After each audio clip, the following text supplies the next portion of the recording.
the original idea I had behind doing a bunch of ultrasound measures of fingers is just kind of challenging or thinking about the idea of like the use of a 20 mil edge, because if all we do is use a 20 mil edge and we overload it, that's not an edge that supports the DIP joint. So in order to like go really heavy, we have to put a decent amount of stress at the DIP joint because it's not covered. So my original idea was like, well, how many people's fingers are that much less than 20 millimeters to show that it does support the edge, and not that many people. So a 20 mil edge doesn't really cover that many people's DIP joints. If you're someone that falls into the camp of my fingers get sore if I use a 20 mil edge, regardless of what I want to do with my finger training, I've tried it for years and I keep getting hurt, just don't use a 20 mil edge, use a 30 millimeter edge. Because the original, when I started looking into this maybe 5-6 years ago, that was like the thing to do. Everyone used a 20 mil edge to do max hangs. And I would talk to so many people that were doing that had sore fingers all the time. And, and that doesn't mean they can't strength train their fingers. It just means that they need to be educated more about, don't be too invested or strict with this is the edge to use, because that's definitely not the case when it comes to the physiology. So it's just understanding more variation and then helping people understand how they can apply it.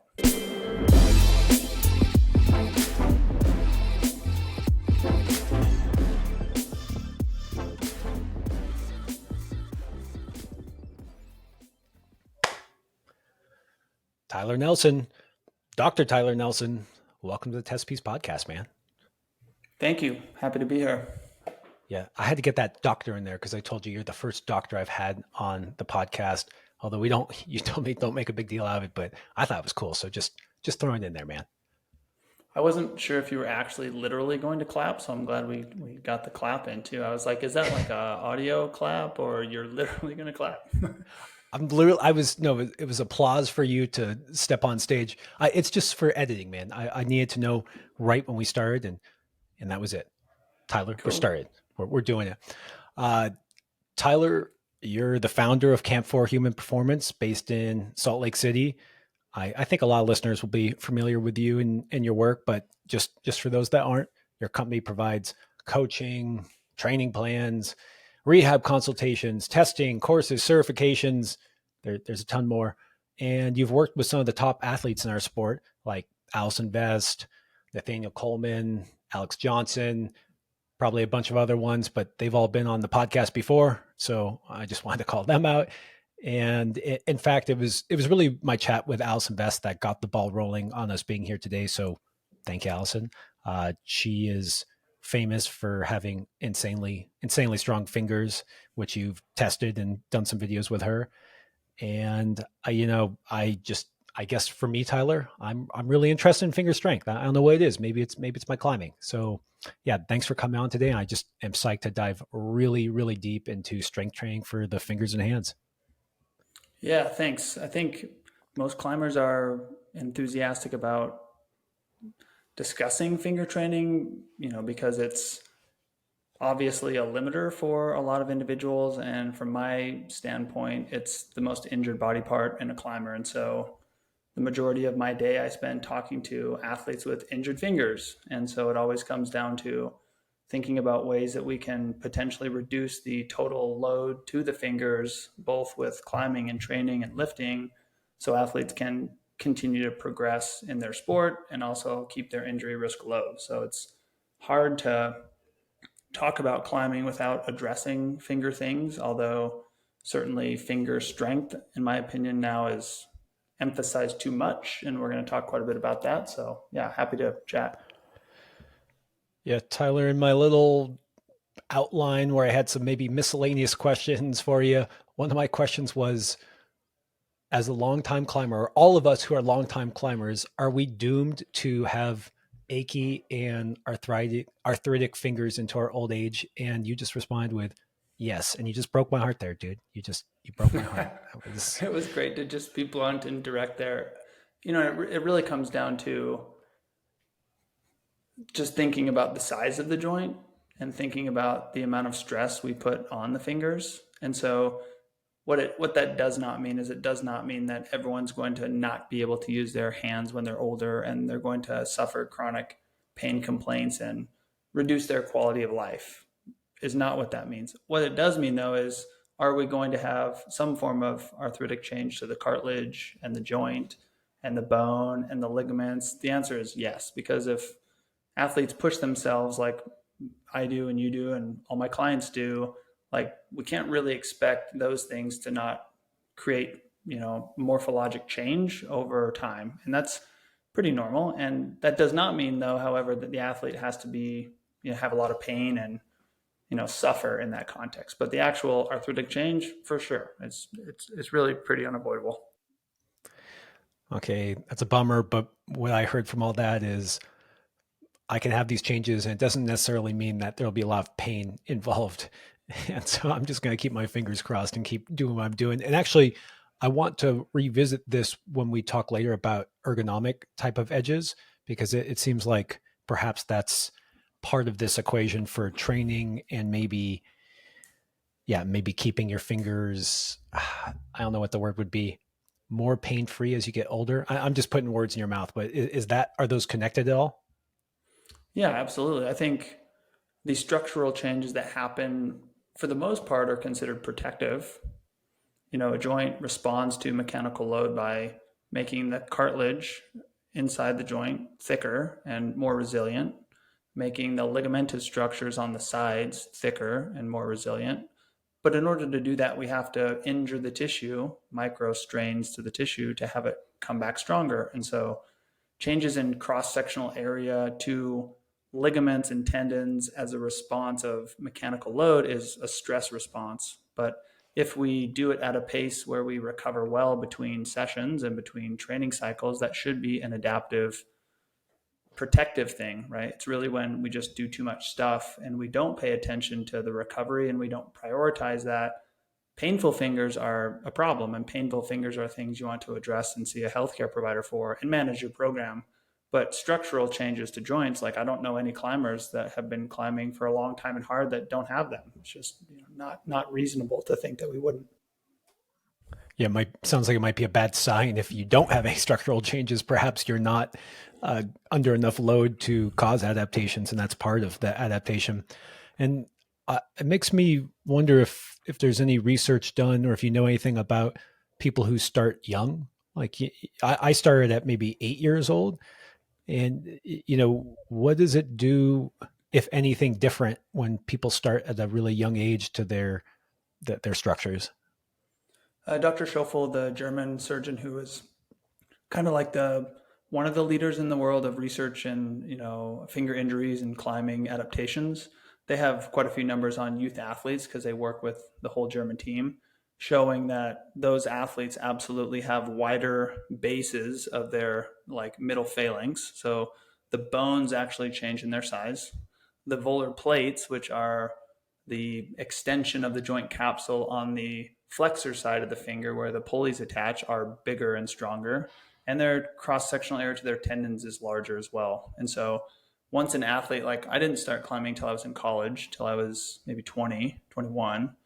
And so my cross sectional area, my tissues are not going to change much in that time frame, except for getting micro strains that my body adapts to. But youth kids that climb, they absolutely will have greater load capacity because their tissues will adapt to be larger. And so their cross sectional area will increase because of it literally is collagen fibrils, where mine is more like a stress response. So, yeah, there is evidence to support that athletes grow up doing this will have changes to their fingers that will, help them like climb harder grades. And that's one of the reasons why youth athletes now are just like totally dominating previous bests in the sport, which is really cool. Gosh, that's crazy that when you start young, literally your whole entire like bones, all that stuff gets bigger. I don't know. It's just, I guess it's obvious, but it's just wild to think that my fingers probably look different than they would have in an alternate universe where I hadn't been a climber.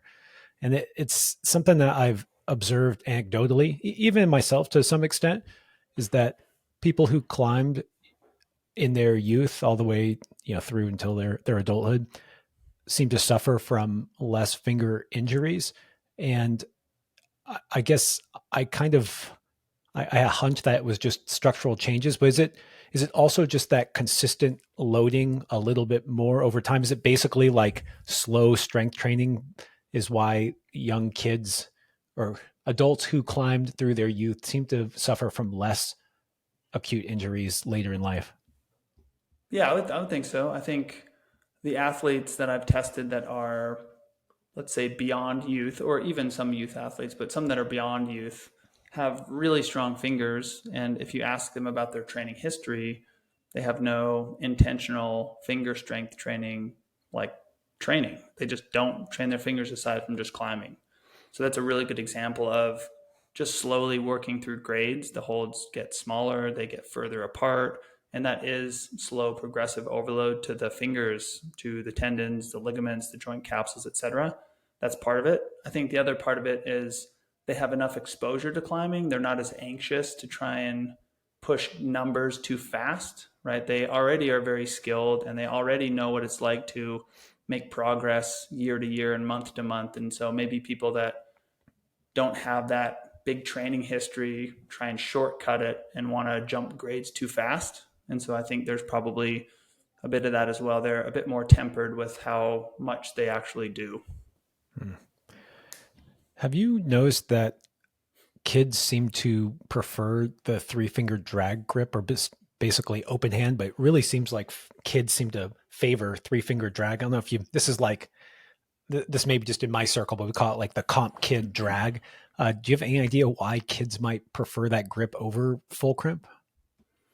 It's probably ergonomic thing, especially females. It's hard to get the pinky on, with the pinky being short. And so I think that in conjunction with athletes maybe being taught at a young age that fingerboarding is dangerous, that full crimping is dangerous, they tend to do the drag for that reason, but also so they can reach a little bit more. So it kind of has a good function, but it also has, a bit more of a, almost they are scared to not crimp on their fingers too. So it really depends. I talk to a lot of climbers that will get injured that tend to full crimp everything, but I also talk to a lot of climbers that will get different kinds of injuries that three finger drag everything. And so one thing that's confusing for climbers to maybe understand, unless they're directly told, that there's not like a good or bad, risky or not risky grip position. It really is relative to the volume, but also the individual's kind of like mechanics of their own hand. Yeah, I love that you pointed that out. And it's something that I was raised with was that full crimping was bad and you only had, I don't know, you only had so many full crimps in your life that you can do or something like that. And so you should use them judiciously. So I love that. It always kind of struck me as being ridiculous because if the body can do something, like do a movement, that it's somehow inherently something we can do. So it shouldn't be inherently bad because if why would we be built to full crimp? Why would we even have that option if it wasn't something that was possible for our physiology to make use of? So that's just a perfect transition into doing our main topic, which is really just strength training of the fingers and hands for climbers. And you kind of hinted on this where you talked about kids who kids who slowly built up their tolerance and didn't just shove in all of their hard climbing as fast as they could and jump the grades really early on in their climbing career. And it just it's really interesting to me your approach to strength training the hands in general and why we should strength train our hands. So why should someone fingerboard? Is it for everyone? Is it only for adults? Is it only for kids? Who's it for? So I think if we consider finger strength training as just strength training in general for how other athletes would use it for their sport, and if we look at the what the science tells us about, why do people strength train in the first place? What are the benefits of strength training? The first one is that it has some sort of protective benefit to athletes. And so a lot of the data there comes from the lower extremity, but essentially the science shows that exposure of primary joints and muscle groups to a stimulus that's greater than a sport has some protective benefit, and that's from loading the tendons and loading the muscle and the fascia between the muscles. And there's a protective benefit there just by allowing the athlete to tolerate more practice. And so that's just like regular strength training in the warm up stuff. That's one of the reasons. The other reason that most people, all people really should strength train to some degree is that it allows like tissue quality changes that will allow them to practice a little bit harder for a little bit longer. And so it gets maybe confusing for people to think that a certain objective increase in strength will equate to an objective increase in climbing or sports performance, but that's not what the rest of the world would say is the function of strength training. The function is to allow you to still practice your sport, but without the practice of the sport, I wouldn't expect the performance to go up in the sport either. Dude, Tyler, this was really huge when I heard you say this, because it just kind of always seemed to me that you hang board to get stronger fingers. I'm just going to do the microcosm of fingers for us. And that was what it was all about. And that it was just like, okay, if you can up your numbers on here, then you can crimp harder on your project.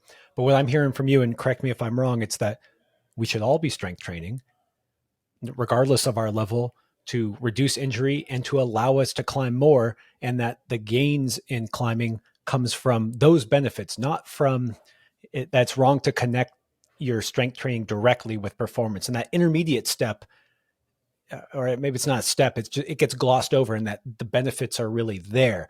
And I just, it sounds obvious to me now that you say it, but I just want to dive in more to that, because I think people just skip that understanding and go straight to like, I'm going to crimp harder on this 6 mil so I can crimp harder on the 6 mil on my project. And so, yeah, let's unpack that middle step a bit more. Yeah, maybe the flaw with the logic there is the assumption that climbing on a harder grade requires you to apply more force to the hold, which we don't really have good evidence to support that we used that much force on the climbing wall. And measuring RFD and like impulse on climbing holds during climbing movements is something that we don't have a lot of research on, but the research we do have shows that it's around 60% body weight, which is kind of a high number in the research as to how much force you would apply, and that's not on a small hold either. And so the mistake that we make there is we assume that if we can increase the force that we can tolerate on a board, that means we will be able to grab onto a small hold and apply more force. But that kind of forgets that the real way we can use a hold is really based on our body position. So finger strength training is more a function of someone's flexibility and someone's technical skills and someone better putting load through their feet than it is about applying more force on a climbing hold. And so one of the things that, like, I just put out a kind of a story question last night on my Instagram account thinking about this. And my hypothesis was, because I'm the example of someone that can apply a lot of force on my fingers based on my mechanics, but I'm very stiff. I can't get into good positions on holds because of my hips. And so I know people that can produce way less force than me and they can climb way harder than me. And so like it really is not that like we need to focus so much about applying more force, because climbing and holding onto holds is so much more complex than that. But it's not really about just applying more force. Absolutely. I thought I read something about this. This is total bro science here. I'm pulling out of nowhere. I remember reading something about if you gave someone a hold that was, I don't know, bumpy, not a nice flat edge, if you let them grip it multiple times, that they were able to produce more and more force on it very quickly, because it was coordination and neurological changes. You know, I guess the reason why I thought of it here is because there's something about being able to apply force to the wall, or as little force as possible, really, uh, in the sense of trying to line yourself up with a good position, that is really important for climbing. And just before we go down that tangent, am I onto something, or am I remembering that incorrectly? Where when holds are shaped strangely, that we have a lot of strength quote unquote strength gains. That's just from us understanding the coordination of how to apply our force to it. Yes, and so when we look at the non-climbing or definitely non-climbing strength training research, we see that the adaptations to exercise are the things that are specific. So if you're doing like a deadlifting movement, you have to get coordinated at the deadlift before you can actually increase your recruitment levels and increase your literal strength. So the same thing with a climbing wall. If I only strength train my fingers on, let's say, a 20 mil edge, but I'm not actually getting the practice of applying that on the climbing wall, I shouldn't really expect the force produced and learned on a 20 mil to translate to a smaller edge that's on a wall at 30 degrees or 60 degrees or vertical. And so there's no doubt that the application of force on a wall is a function of learning the coordination on the wall, which people that are really good with their lower extremity, they use less force on the holds, but they're really coordinated at grabbing onto them. And if we look at like science in other contexts, if we did like a functional MRI of someone, every time you do it, it's a little bit different. And so it's never like the exact same neural pathway to grab onto even like a flat edge. And so what people don't want to hear is, oh, I'm just going to get really good with my legs and I don't have to apply much force on my fingers. Therefore, finger strength training isn't necessary. That's not true, because if I can increase someone's strength safely, I just give them a whole lot more access to muscle fibers that they could use in the context of climbing practice. Yeah, that makes perfect sense. Um, the other thing that those unlevel holds, not ergonomic, but weird, bumpy unlevel holds, like you often encounter outdoors, that makes me think of in relation to strength training is that when you have these weird shaped holds, you often apply strangely large amount of force to specific fingers. You know how when you just get like that tweaky Mm-hmm. hold where it seems like it all settles on maybe your ring finger. And so this goes back to the hangboarding exposure, allowing you to experience maximal strain on specific fingers in a controlled manner so that when you encounter those strange holds, you're less likely to hurt yourself. Am I thinking about that correctly?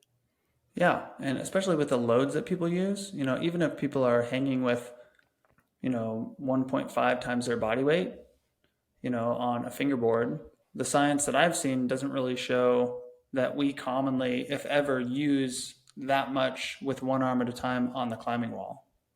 So the hope there is to like also educate people that seeking more and more load, greater numbers on the fingerboard at some point, and the science would, in the climbing science would agree with this, at some point it's risky and it's not providing an additional benefit to the athlete. It's just them, kind of doing it because it's kind of built into the fabric of how climbers train. There's a bit of ego behind it, whatnot, but like there's definitely reasons to stop and pause and be like, I'm not sure that we really need to do that much training, because the consequences are people just get joint related injuries at a higher degree just based on the mechanical load.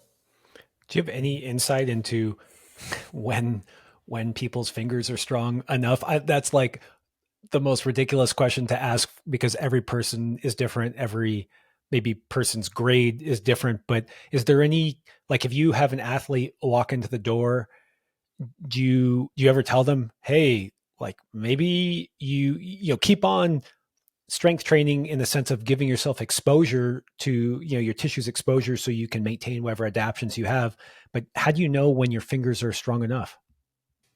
I think there's most professional athletes probably have that level of strength already. People that are climbing at the highest grades of our sport probably should still get small amounts of exposure on their hands as a protective response, but not because it should increase their performance. So it happens quite often. I would say myself, I'm someone that does not need to do additional finger strength training for the sake of making me be able to produce more force, because I've tracked my numbers over lots of years and they've always been high, but they haven't really changed that much. And so the other interesting thing about what the science tells us about strength changes and protective benefits of those changes is, even if athletes don't get objectively stronger, they still get the protective benefit of the strength training because of the exposure. And so something that I like to teach my clients is it's easy for people to get frustrated when they plateau with something and they feel like they need a new stimulus, making the assumption that they're going to continue to progress forever. And that's just not practical. So, having people understand that the goal is to strength train as safely as you can, practice way more and focus on the practice of climbing in general, but maybe some intentional practice for the hands. And doing that all the time makes really good sense and it should be sustainable for athletes. So the fingers, when we're talking about finger strength, it's often easy to just think about maybe full crimps, or maybe I don't know, just like those three basic grip types: the full crimp, the half crimp, and open hand.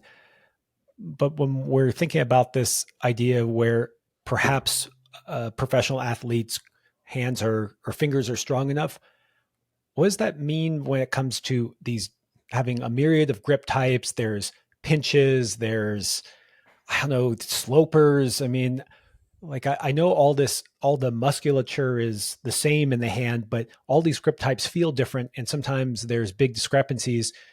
Do you just test, say, like the half crimp on someone and say, hey, because your half crimp exerts X amount of force, we don't even need to look at your full crimp? Or do you have to consider each grip type in isolation? I don't do much like open-handed grip testing, or nor would I do much full crimp grip testing. Like I certainly would prioritize half crimp testing as well as like the talon grip, like a something where you're squeezing with the whole hand grip testing. I think the positional or the grip type variation, I think that's more of like a technical thing. It's like a technical, tactical climbing thing. There's some points where using the three finger drag makes sense. You get a little bit more reach. You can be a little bit more passive. Other times when the holds get small, you have to get better leverage on the hold. So you got to hyperflex the PIP and extend the DIP.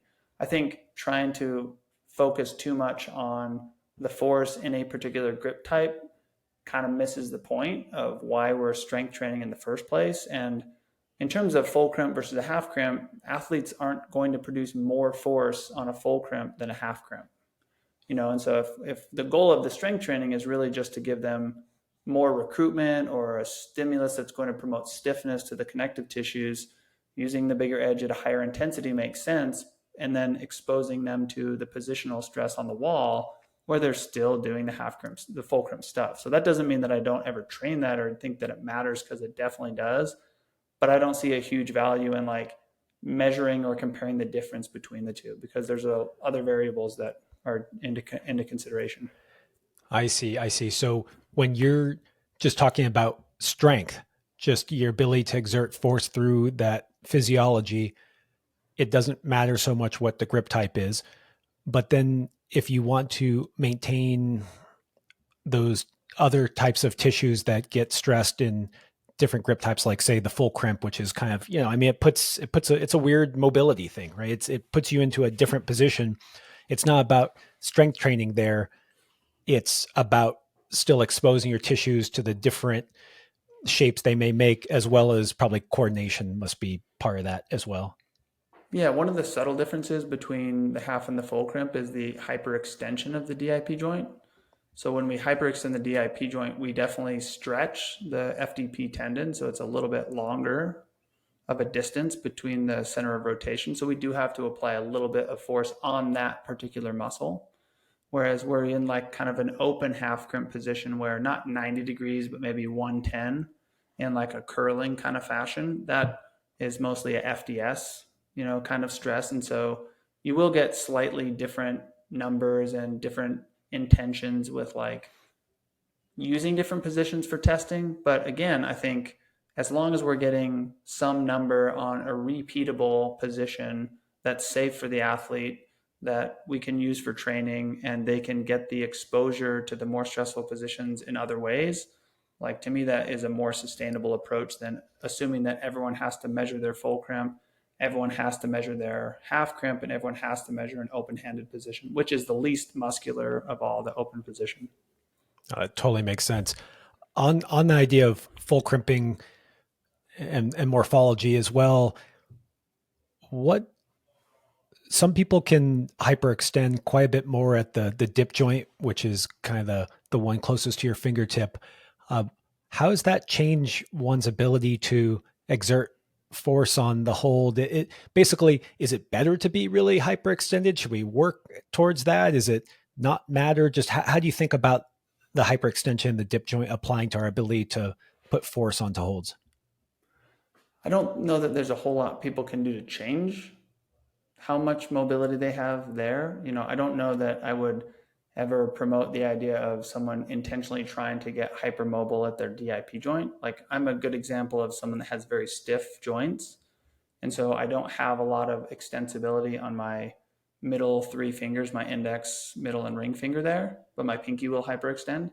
But I'm not particularly a boss on really small holds where I have a friend that I climb with often that's tall and slender and has really extensible DIP joints, and he's a boss on small holds. And so the ability to extend the joint allows you to pull your body close to the wall. So it allows you to hang on the hold a little bit better in some ways than someone that can't get in that position. And so there's all sorts of like weird grip options that people will use to try and optimize their leverage, like curling the fingers instead of extending the fingers.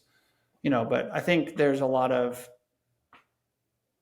unchangeable factors there in terms of people's collagen that I think it's really hard to make meaningful changes for people there other than just like having them practice and practice the positions and their body positions and use the best positions that they can.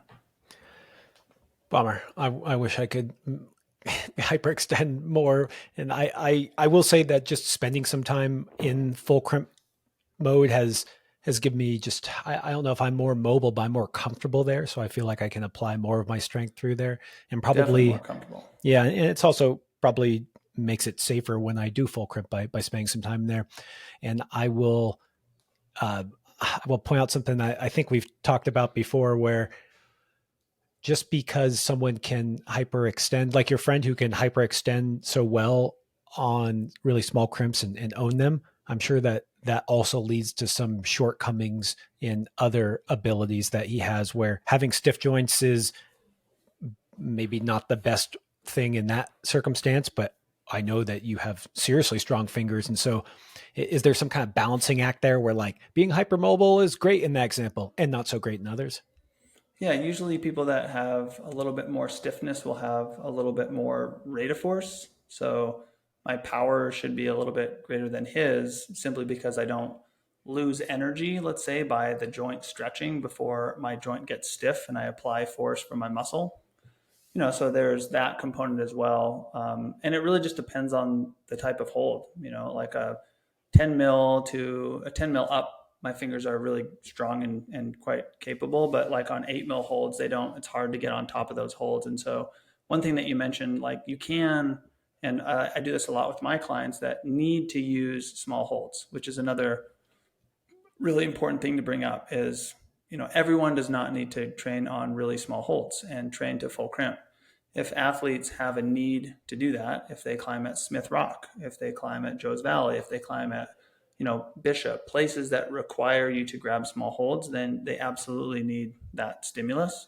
But if there are athletes that don't climb on those small of holds, then you don't need to do that. Like you can just really like give yourself a breath of fresh air and not stress having to full crimp small holds because the adaptation that we get there we're talking about is there's a lot of coordination adaptation, but then there's also a tissue stress relaxation adaptation, which will be you getting more comfortable in that position. But there's always risks with the things that we do. And so if we're not used to doing that regularly and we ramp up the amount of it we do, hopefully for a good reason, but sometimes not, that can be considered risky. Yeah, I'm kind of in the same boat there as you, where you give me a 10 mil and up, I feel quite strong. And then as we start getting 8 mil or 6 mil, I really struggle, but I do need to climb on small crimps. Although to circle back to what you were saying earlier, it's like, well, Josh, maybe put more weight on your feet, right? Like maybe you're not going to get massive gains in your in your full crimp, like maybe you can get more of your technique. So I always think that's a great message. Yeah, yeah, it doesn't matter. Like a lot of times, it doesn't, it's not always an excuse that it's always the hand's fault and we can't, climb on small holds because you can't get that extensibility. It's more, there's definitely ways to do it because there's definitely climbers that are doing it. And so that's where still finger training, finger strength application is still a technical thing, but it's still more about the body position and the feet than it is about the hands, But which I think is an important message for people to hear. and you put that in your story last night. I don't remember exactly what it said, but it was something to the effect of that was a hypothesis that people who are more flexible exert less force, maybe force over time. You might have even been talking about like over the course of a route than people who are less flexible. Did I say that correctly? Yeah, on average, like, and I think Yeah. about myself and people that I know and my athletes. It's like the people that aren't as flexible, they just on average have to apply a little bit more force, so their power is maybe a little bit higher. But that doesn't necessarily mean that that's always going to translate to climbing harder because it's not as efficient. You burn energy faster, and so the other takeaway there is like the athletes that are at the elite level of our sport, they have both, and Yeah. so it's like you have strong fingers, you can tolerate grabbing on small holds, you have good technical mobility and skills. Those are the people that are in the Olympics, at the best level of our sport. Yeah, I love watching really good. I feel like it's easier to see this on sport climbing or rope climbing, we'll say. And my buddy Ethan Pringle always he's flexible and he always climbs really tall and you'll just see him be on a, a sport climb and then almost always find like a stem or something to like take a ton of weight off of his hands, but really he's just being efficient. And that really stacks up move after move after move. And Ethan is not a tiny string bean climber, to be honest. He's one of the bigger guys, but he's kind of known for doing power endurance, long climbing. And, that efficiency there really, really adds up quick if you're mobile. Absolutely. Uh, Something that you mentioned earlier that I am not super familiar with, and I'm just now learning about is this. You said something about like a talon grip or like this. I don't know. We're doing a podcast, but this is video, so it's hard to make an example. But like, is that almost like grabbing a doorknob or something? Like, what's the talon grip, and what's its connection with having stronger fingers and hands for climbing? The talon grip is something that I termed as it represents kind of the same position that a bird would use in their talons picking up an object. So it's different than a pinch, where a pinch is a half crimp with the addition of the thumb.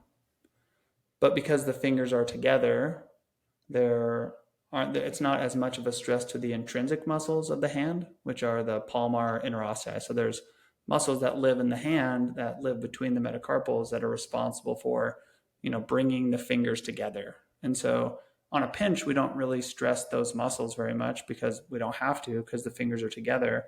But if my fingers are apart, like grabbing a circular object, then I have to squeeze with my whole hand. So it's different than a pinch and it's different than using like a hand dynamometer, and it's definitely different than hanging straight on your fingers. And there's three nerves that innervate the hand: the extrinsic muscles and the intrinsic muscles. And so to be more well-rounded, to be more comprehensive, it makes sense to train the hand muscles as well, because when we actually grab onto a hold, we bring the fingers together on like a small hold. And so it's just a more comprehensive approach and not just about obsessing over the extrinsic finger flexors, which is half and half crimp positions. So, do you think the talon grip is something that we really should be training? You know, again with the goal of injury prevention for climbing. Oh yeah, absolutely. I think it's also like I think for me for myself, I use that particular grip like every day that I climb. And then I also use some sort of unlevel edge as my strength training for climbing, and that's it.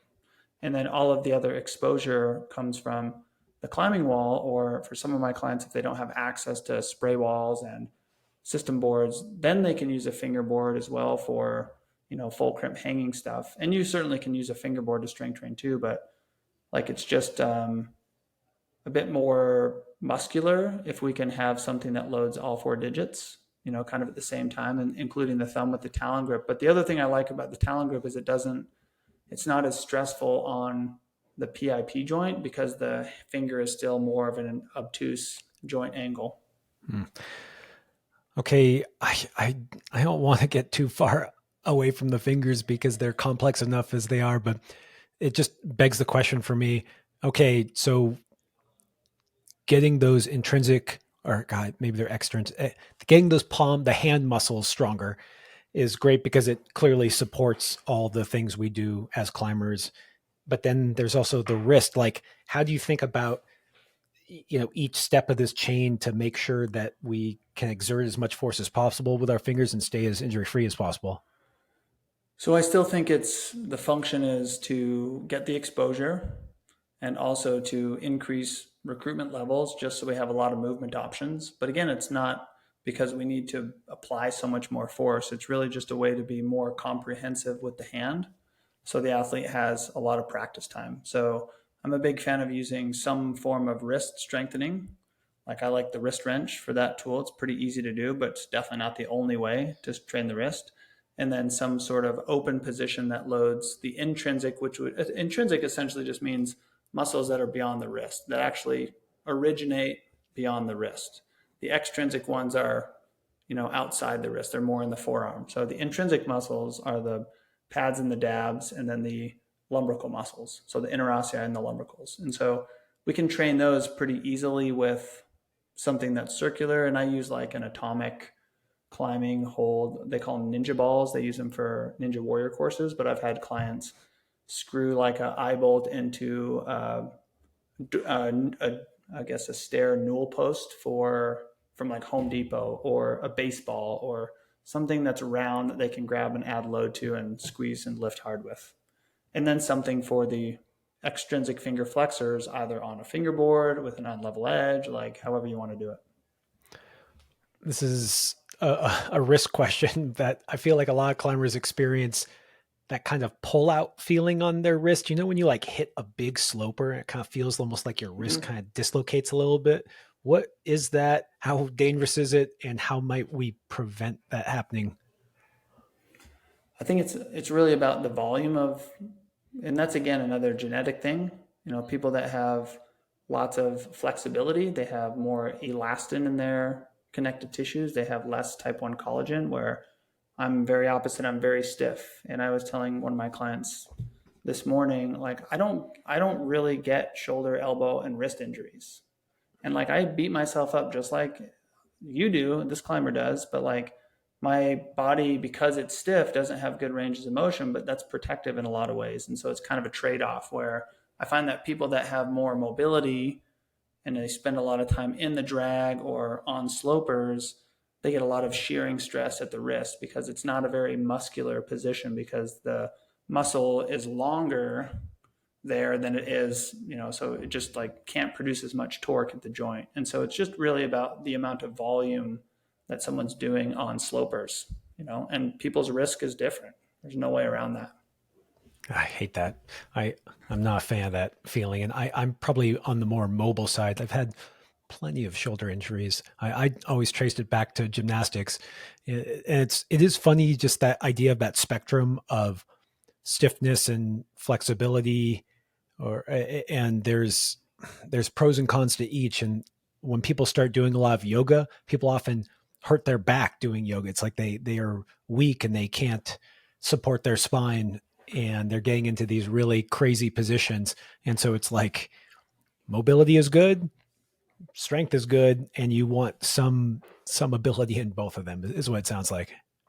Yeah, you definitely want to do both of them, and you definitely don't want to think that anything is off limits totally, but it really is just about the dosage. Like for me, watching me do yoga, I joked with people last year. I was in Squamish teaching at the climbing medical symposium, and then my wife flew in and we went to Whistler and stayed at this cool resort in Whistler. And she's like, let's do a yoga class. And I was jokingly on my Instagram account like, who wants to watch me live stream this yoga class? It'll be the silliest thing you've ever seen. And people were like, please do it, like so psyched. And I wimped out at the last minute. But watching me do yoga is like a horrific experience, right? But that doesn't mean that it's a bad thing for me. It just means that I would really have to regress the intensity of that, because it might be something that would irritate my hip and my back.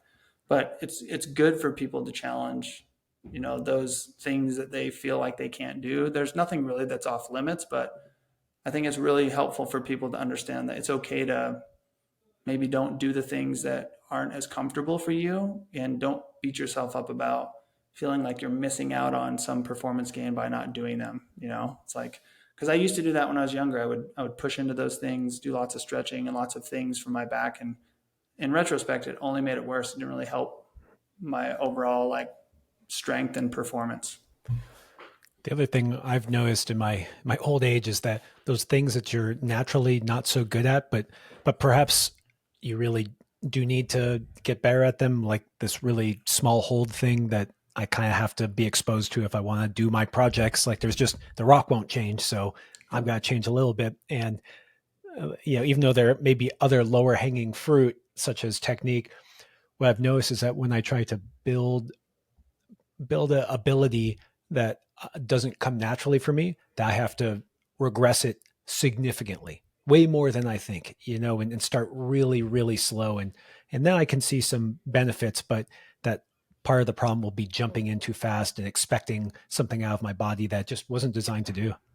Yeah, like if I try and full crimp as much as my friend does, like my joints would be irritated, much more than his, because I'm not used to the exposure and it's just not as comfortable to get into those positions. And so in the context of what you're describing, one of the things that I do have athletes do as like a preparatory thing is you can do longer duration full crimp kind of positions, and that would work well on a fingerboard, for like 15 to 30 seconds continuous, to try and get a little bit of stress relaxation to the tissue. And if you do those things kind of as a habit, maybe 3 to 5 total prior to trying that thing, you should get a little bit better extensibility on the wall and on the hold. There's just like, what people hear is people want to hear that do this and it's going to help you, and then they get help from it, and then they assume that doing that forever is going to continually make a change and it's continually going to make them not get injured. But as a consequence of doing something novel, like forever is a risk factor, and so everything is potentially risky. But so it's like it's important to have that thought process in the back of their mind that, oh, this is good for now, but I can't do this all winter time because that stimulus might be too high. But you want to lean into it when you need it.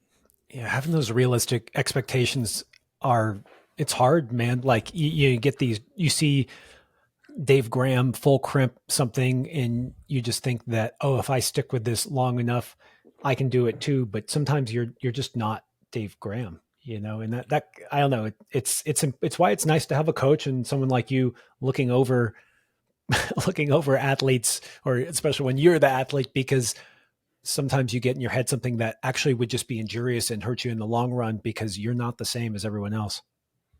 Yeah, my friend is very much built like Dave Graham, very long and lean and very flexible fingers, and just in general, and climbs accordingly. But then famously, Dave Graham, I don't know if he's ever done a one arm pull up, or he's done one. And he's maybe not built to be repping off 10 one arm pull ups, and he's found his own way. Boy, has he found his own way. He's doing just fine. Yeah, doing just fine. And it's important and cool for people to hear that, to also know. And the thing that people tend to do is they tend to side with, an example and say, well, Dave Graham can't do a one arm pull up. Like, I guess pull up strength is not worth my time. And it's like, no, no, no. That's really not the point of thinking about that. I'm sure Dave Graham tries to train pull strength just like everyone else does. His predisposition for doing certain things is just going to be different. And so for those things, it's not going to be good. So if he was to lean into that too hard and be like, I'm going to spend my year trying to do a one arm pull up, it might lead to an injury risk that's not worth it and or necessary for him. But that does not mean that training pull strength isn't a good idea still. It just means that he needs to accept that it's slightly different than someone like myself who has really short lever arms. One arm pull ups are really easy for me. But seeing what I do doesn't necessarily mean that you're going to get the same outcome because I didn't do anything. That's just how I was built. By the way, I feel like you're the only trad dad I know that can do one arm pull ups. There's just not that many people who climb hard trad, and you have 4 kids and you can do one arm pull. It just usually that sentence doesn't come out. So very cool, man. Sounds like you're born with that gift, but still congrats. Very cool. Yeah, it's a leverage thing. Like I can probably without like I've been doing pull-ups lately, weighted pull-ups, two arms lately, but I could probably do five one-arm pull-ups. Just like, but that's really just because I have short arms, but good leverage. So the moment arm based on the length is really good. Yeah. So it's really just a physics thing. Kind of the meta topic here is someone like Dave Graham is these athletes that really do well and have maybe done well often without coaches in the past is this ability to really understand what you need to progress. And it's a really hard topic. And I think it's why we're talking about all this stuff and taking these extreme examples is because at the end of the day, you have to move forward and you have to train in the way that's appropriate for you, not Dave Graham, and for you in that moment and in that stage of life too, which is all that stuff is so hard to balance, man. I just wanted to point out like that's sometimes what makes these athletes great is that they find that path. It's not just that they look at some anecdote and then go all out like Dave Graham spending the next 3 years trying to do one and pull up. That's not how Dave Graham got to where he is. And I'm sure all the pro athletes that you talk to, and if you hear their story and they give you a timeline, they've been exposing themselves to a working hypothesis for however many years. It's always changing. And it's never, I only do this because this works for me all the time. It's like I did this for a period of time and then I didn't do that, but then I switched and I did this. And most of the time, if you actually hear what they're spending time climbing at the same time as they change their training, it's like that was pretty smart. Like they're definitely making good training decisions for themselves that wouldn't necessarily apply to the general public and wouldn't necessarily apply to people that go to the climbing gym and climb on plastic. And so the one thing that they have that a lot of us don't have is a lot of time to spend practicing on rock and actually putting in all of the moments learning about all that stuff, which is like really hard to replicate on a board or inside, which is everyone's envious. I'm super envious of that. I don't have that kind of time. Oh yeah, they're professionals. Not much else. I mean, that's what they do. This brings me to this concept that I think you termed it Tim Gabbett's paradox. This idea of strength training being a protective mechanism as well as allowing you to have uh, more ability, more, I don't know what the word is there. I'm blanking. Just the ability to like tolerate extra volume in your climbing by doing these these strength training exercises. Can you just kind of pick that apart, that Tim Gabbett's paradox? Because I think that's somewhere where people get stuck where they're like, okay, if I do too much, I'm going to get hurt, but I need to do some strength training to help me not get hurt. And it's like this kind of catch 22 feeling. Yeah, so that's the paradox, and Tim is one of like lots of researchers that study training loads and both extrinsic training loads and intrinsic training loads and how they influence athletes' adaptation and performance. And so the paradox is, as you described, it's we're kind of stuck in a place where knowing that strength training has some sort of protective benefit and training in general has some sort of protective benefit, but also knowing that doing too much of it is a risk factor for getting injured. So it really boils down to people thinking about general programming and periodization, which periodization is just a term used to describe I'm planning out my training for some period of time with some progressive overload, knowing that it has to change or it's going to change at some point. So it's really about having more forethought as to the stuff you're doing, why you're doing it, when it's going to end, and why it's going to end, and what you're going to do afterwards. Right. So it's really about planning variation into athletes' lives, where the strength training is just one component. And off season, when people don't need a lot of fitness, they're going to do more of it.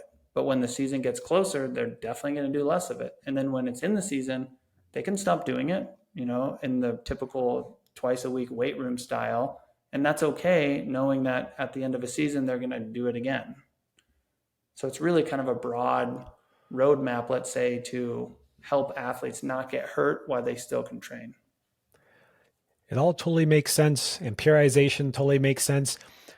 My anecdotal experience, as well as what I see in general climbers, is that it's just hard for them to plan and figure it out. Like, is there any kind of basic guidelines that you can give someone where they should maybe take their foot off the gas, or should they just think about it in terms of a trip? Like, I think that often happens naturally for people. They'll book a trip and they're like, okay, I'm psyched, and then they'll train for it, and then once they do the trip, they're exhausted, and so they take time off. I think it's sometimes a lot to ask for weekend warriors, or even, I mean, I guess I'm a weekend warrior at this point, to like really periodize, like, just how do you kind of integrate that into a normal person's life? Yeah, so I think it's probably easier to think about prioritizing strength as something that you do kind of all the time. Just because if someone is strong, it should be easier to build their power and it should be easier to build their capacity. We just need to kind of change how we're training over a period of time and get them ready for a season. But if I only climb, let's say, and this is really common for people that only rope climb, I only rope climb. I go to the gym 3 times a week and rope climb in the winter. And then when the summer comes around, I rope climb twice in the gym and then rope climb twice on the weekend and no other training. It's really hard for those athletes to make progress in terms of getting stronger, to climb harder grades. At some point, they're going to plateau. If they'd been strength training, let's say in the winter time, it would allow them to practice at a little bit higher intensity on average when the season comes around. Right. And so I think about it more as like a percentage of total training time. So we have like a finite amount of stuff in the week. And when you're not like trying to send something outside, whether that's bouldering or sport climbing or a big wall, and you have a couple months where that's not the focus, that's a good time to lean in and do more strength training stuff. But when it's a couple months away, then the strength training stuff needs to be less of a total percentage of the week. And then we need to have more climbing stuff involved. And for me personally, I think strength training the fingers before you climb each day is enough finger strength training that anyone needs to do. Like, I wouldn't really feel like there's a big need to do more. So we can always kind of keep that in the routine to some degree at a low volume, and then make sure we always prioritize climbing practice. What does that strength training before climbing look like for the fingers typically? So I'll have people do maybe a mix of 3 things, not 3 every session, because that might be a little much, but either use some sort of wrist focused thing, which would satisfy an open handed strength training thing. So when I think about the wrist wrench, I think about that's an open handed finger strength, wrist strength tool, as well as it includes the thumb. So I would do lifts from the ground or use some sort of strain gauge to measure it. But lifting from the ground is pretty easy. And I'll do like 1 set of 8, then do some other things, another set of 6, do some other things, do a set of 4, and just increasing the load every set. And then another thing I would use an unlevel edge, lift from the ground, or people could also do this on a fingerboard and do a set of 8, just a couple seconds each, another set of 6, another set of 4. But make sure that the stimulus, the intensity is harder on the tissue than rock climbing. And then that's it. Then your rock climbing session is your rock climbing session. If an athlete needs a lot of small crimp coordination practice, then they're going to maybe do some of that before their normal climbing session. If they need practice on steep terrain, on pinches, then they're going to use that as their coordination training session. If they are exposed to lots of things, maybe they'll mix sets. And so it really is about providing a stimulus on the hands and fingers all the time, knowing that it's a priority, but not that it needs to be like this big multiple days per week intentional practice thing, because that, in my opinion, misses the point of why we strength train anyways.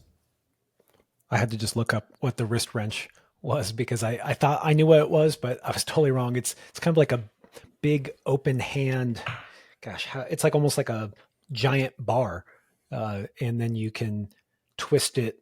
The I don't know what the anatomical Well, the term would wrist the be. wrist wrench is one tool. You could also use like the rolling thunder, which is like Okay. a grip like sport competition thing. It's essentially the same thing as the wrist wrench. It just rolls, and so you load below it.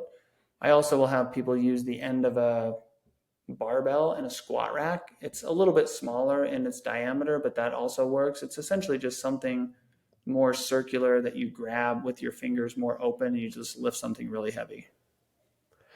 And so you encourage us to keep this basic strength training up the whole year. And I also just like that it's connected with each session because I've been doing that a little bit more myself. And it's because if I don't do it then, there's a good chance I won't do it later. I mean, if I'm going to go climbing, I'm going to be committed to going to the gym or outdoors and doing some kind of exercise. But if you ask me to add another session, at night, in the middle of a busy day, it may not happen. And so then that strength training and that exposure just never happens. Uh, do you taper that in season? Like, is it something that, like, how do you think about the intensity throughout the year? I think what you're describing is the same reason that I like it as part of the warm up is it always gets done. And then you don't have to question, like, when do I do it? How do I feel? Am I tired? Is this load an adaptable load? And if we get even more detailed with like measuring different types of contractions on the fingers versus if I'm standing and curling my fingers into something and I'm measuring them, or if I'm pulling with my upper body or hanging on a fingerboard, the pulling in on your fingers is more concentric. That's more representative of someone's muscular strength and muscular fatigue. And so when I've measured athletes doing that or done this as examples for like my own research, it's really hard to know when your fingers are tired on a fingerboard because after a session, you can still do what look like really muscular things on the fingerboard. But that shouldn't really be possible if your fingers are tired. And so from my perspective, getting it done in the warm up is always a place to make it a habit where it just gets done. And then we can just like be comfortable not worrying about it. In terms of like the progression, I think the progression, everyone will know their progression like plateau. And it's not reasonable to think that we're going to continually adapt over time. There's going to be a plateau. But again, I don't think that that's that big of a deal as long as the athlete is not sore. They're not experiencing like something that gives them any pause for maybe this is, I'm not adapting to these loads. And as long as they're trying hard and they're slowly inching up the numbers and they're doing it, that's the whole point of doing it off the wall in the first place. I want to just say that again and again, that it's really a big mind shift for me where it's not about trying to spike your numbers on those strength training so that you will now all of a sudden be able to grab that grip on your project. It's to continually expose yourself for safety reasons and allow you to have more volume doing the sport you love, which will lead to coordination, technique, and strength gains through the actual sport itself. I don't know. I guess that's probably obvious to you, but for some reason, it's like it's just very different from how I grew up.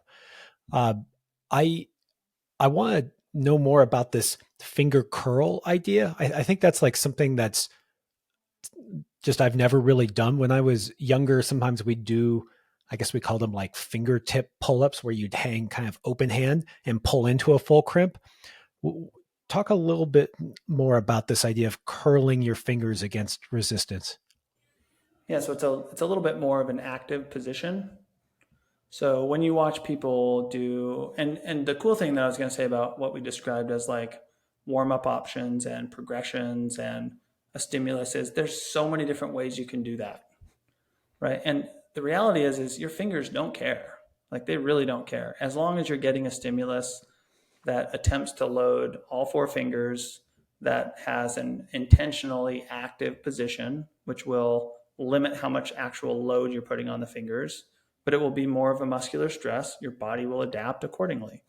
And that number is going to look different for everyone. And that's okay. Like the inter-individual comparison, I think is it's not that reasonable because it either makes people feel like they climb like shit because their fingers are strong, or it makes people feel like their fingers aren't strong, so they need to do more finger strength training. It's like we're all just different, and you want to like that's your numbers, great. Keep pushing it regardless of your strength level as much as you can, but don't push it to where you get hurt because that doesn't make any sense.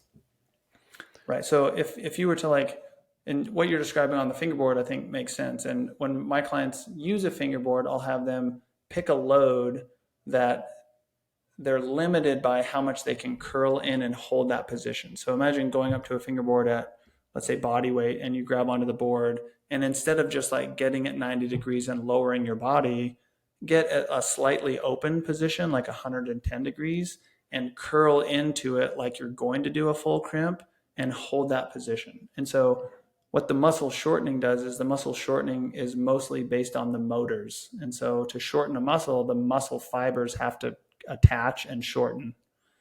And then when I pick my feet up, I load my muscle fibers, but then I load some of the connective tissue at the ends into the side of the muscle fiber. If I go straight to a fingerboard and I get set up in 90 degrees and I lower, and my intention is to lower, then I'm also loading my muscle fibers, but I'm loading the connective tissues at the end of the muscle fibers. So it's a slightly different type of isometric muscle contraction, which provides a heavier external load, but not more muscle fiber activity.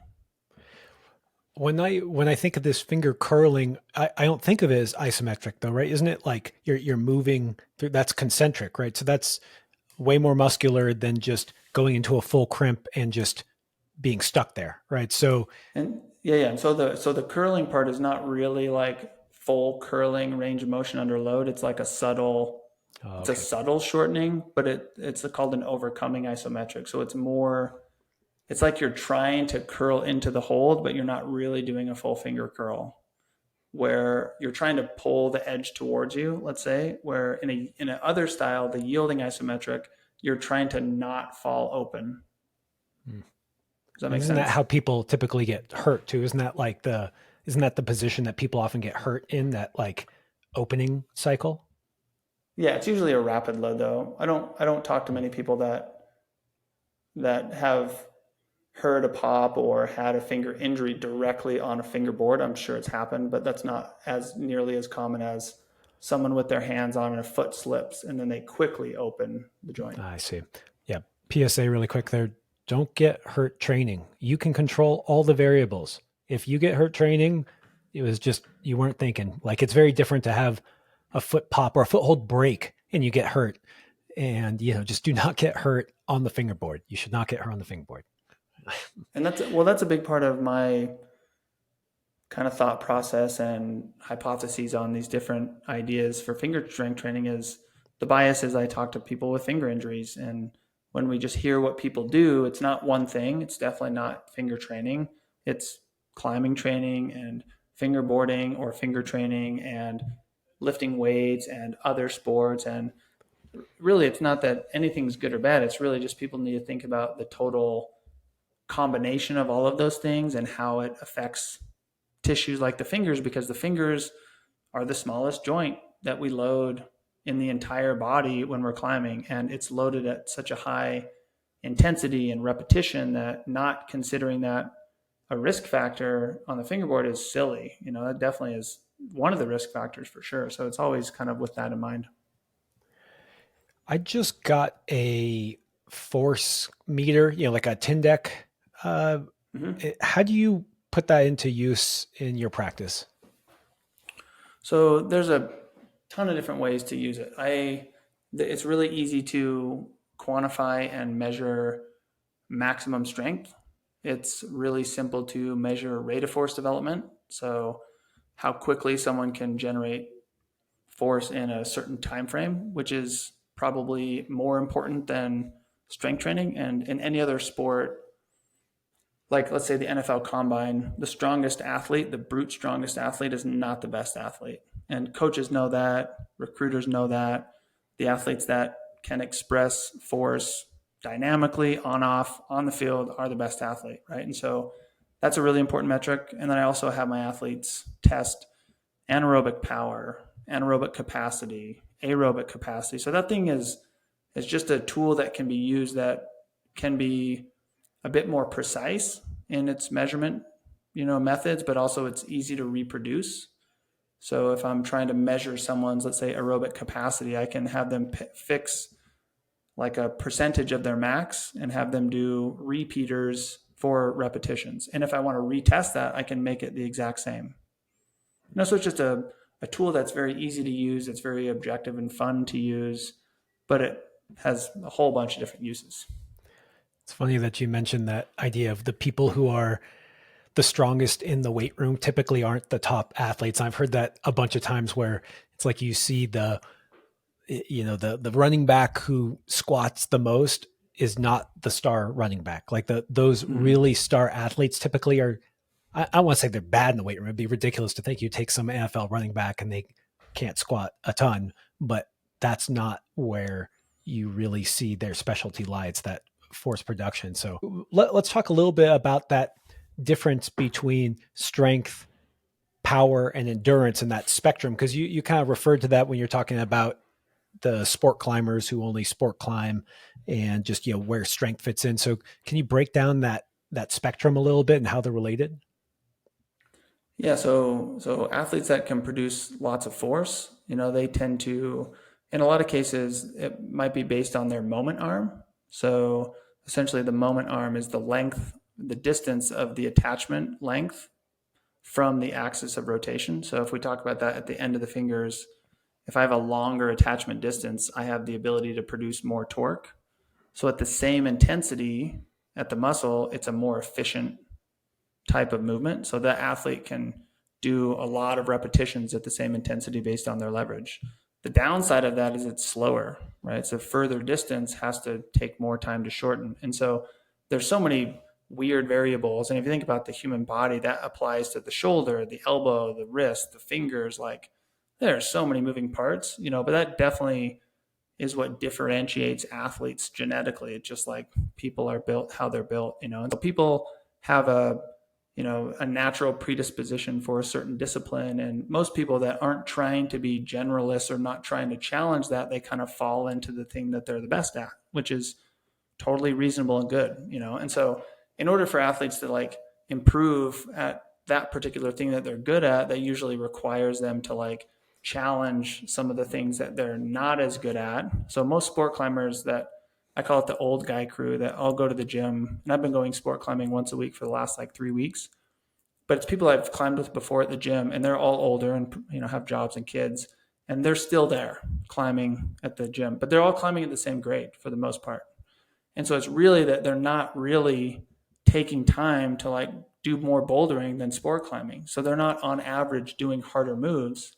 They're not on average grabbing smaller holds. So their finger strength is not going up, their power output is not going up, but their fitness is really good at a given intensity. And so it really kind of, I don't know if I'm answering your question, but it really requires athletes to, maybe spend time doing the things physiologically and metabolically that aren't like the sport they're doing. Like I'm doing sport climbing once a week because I want to build some fitness. I might do some trad climbing this fall, but what I've noticed for bouldering is my bouldering strength hasn't gone down at all, but my ability to have like more hard efforts has gone up just from the aerobic and the capacity component too. So it's maybe one way to think about it. Athletes can think about, if you're primarily a sport climber, there's a good reason for a period of your training season to boulder and don't do so much sport climbing, and vice versa for bouldering athletes in sport climbing. I think that I've always been under this assumption that absolute strength is is the fundamental limiter and the hardest thing to get. So when I think of sport climbing, and a lot of sport climbers will say like, "Oh, if I can do the move, then I can do the route," because they just think, you just have to keep on climbing, and if you're not stopped by here, then you can build that fitness and have that endurance. But that fundamentally, if you aren't strong enough to do a specific move, that you're limited by absolute strength. So yeah, I guess more my question was kind of that relationship between strength, power, and endurance. Like, um, what does it take? I don't know. I'm looking for here.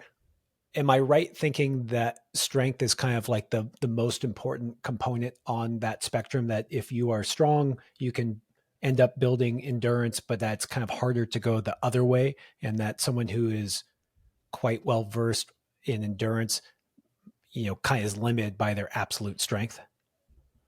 Yes, I think most people would agree that strength training is the thing that takes a good amount of time to develop. And that comes from like developing the tissue quality in your connective tissues. So the joint cartilage, the ligaments around the joints, the muscle, the tendons, takes time for the material changes to happen, material property changes to happen in those tissues. And also to be like to get access to a lot of muscle fibers. But there's always a genetic limit there too, Some people that are just like slender have a really hard time getting more cross sectional area or hypertrophy in their muscle fiber. So there's a ceiling there too. But it, again, kind of falls back on the idea of it's really about tissue quality and making sure the athlete can tolerate high intensity things. So when they go sport climbing, because like my experience in the gym, like climbing 512, plus 513 minus in the gym is physically not that hard move to move. But it's just like I just for the really long routes at 513, like I've only tried hard last Monday. Like I could do all the moves really easy, but 3/4 of the way up, I just like gas out, right? And so like it really is like an adaptation that if I lean into that and only do that, I'm going to lose that top end strength and power. So it's really kind of want to like strategically program for yourself that fine point where the strength and the power are still there, but you've developed the endurance. Because if you just keep going in the endurance route, you're going to lose those things, and vice versa with strength and power.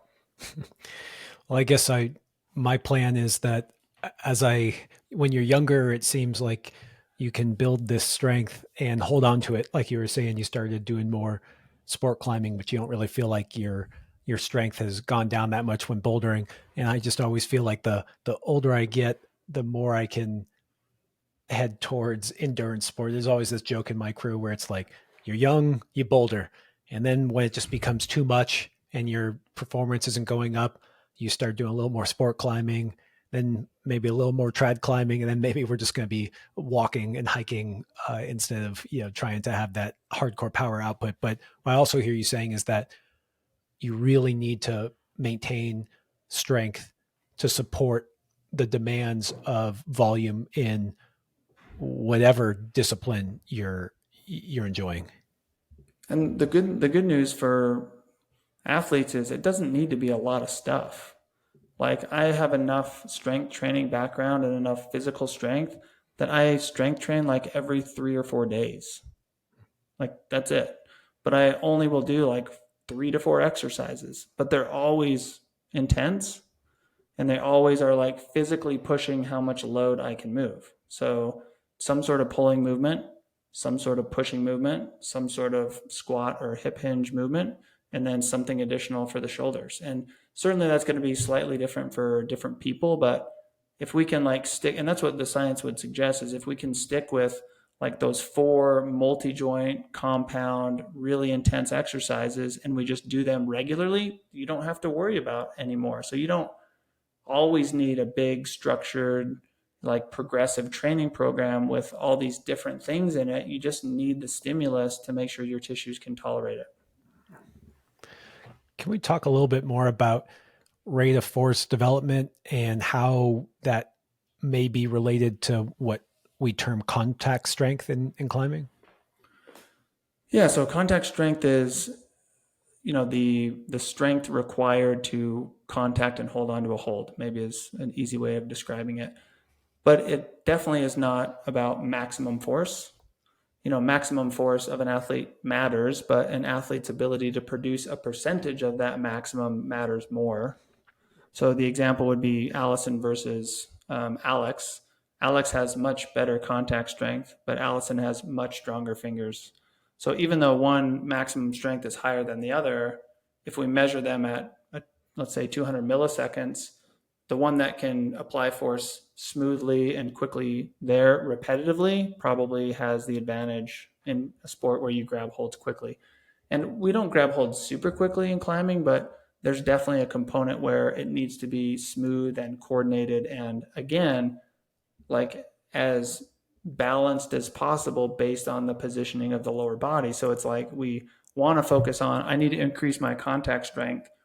Therefore, I need to use a fingerboard without my feet because it's all about crash, crash, crash. But like, that's not really what happens when you watch someone on a climbing wall and you slow down their movement. It's like a perfect distance and their feet are on, but their body is balanced underneath it. And when they hit the hold, they quickly like slow down. So it's as much of a deceleration thing as it is an acceleration thing. So it's like not just like how fast you can generate force. It's like how quickly can you hit it and then release tension so you can hold on. So it's like incredibly complicated physiologically, but like if we train rate of force development, or we feel we need someone to increase our rate of force development, that's pretty easy to do with the Tindeck too.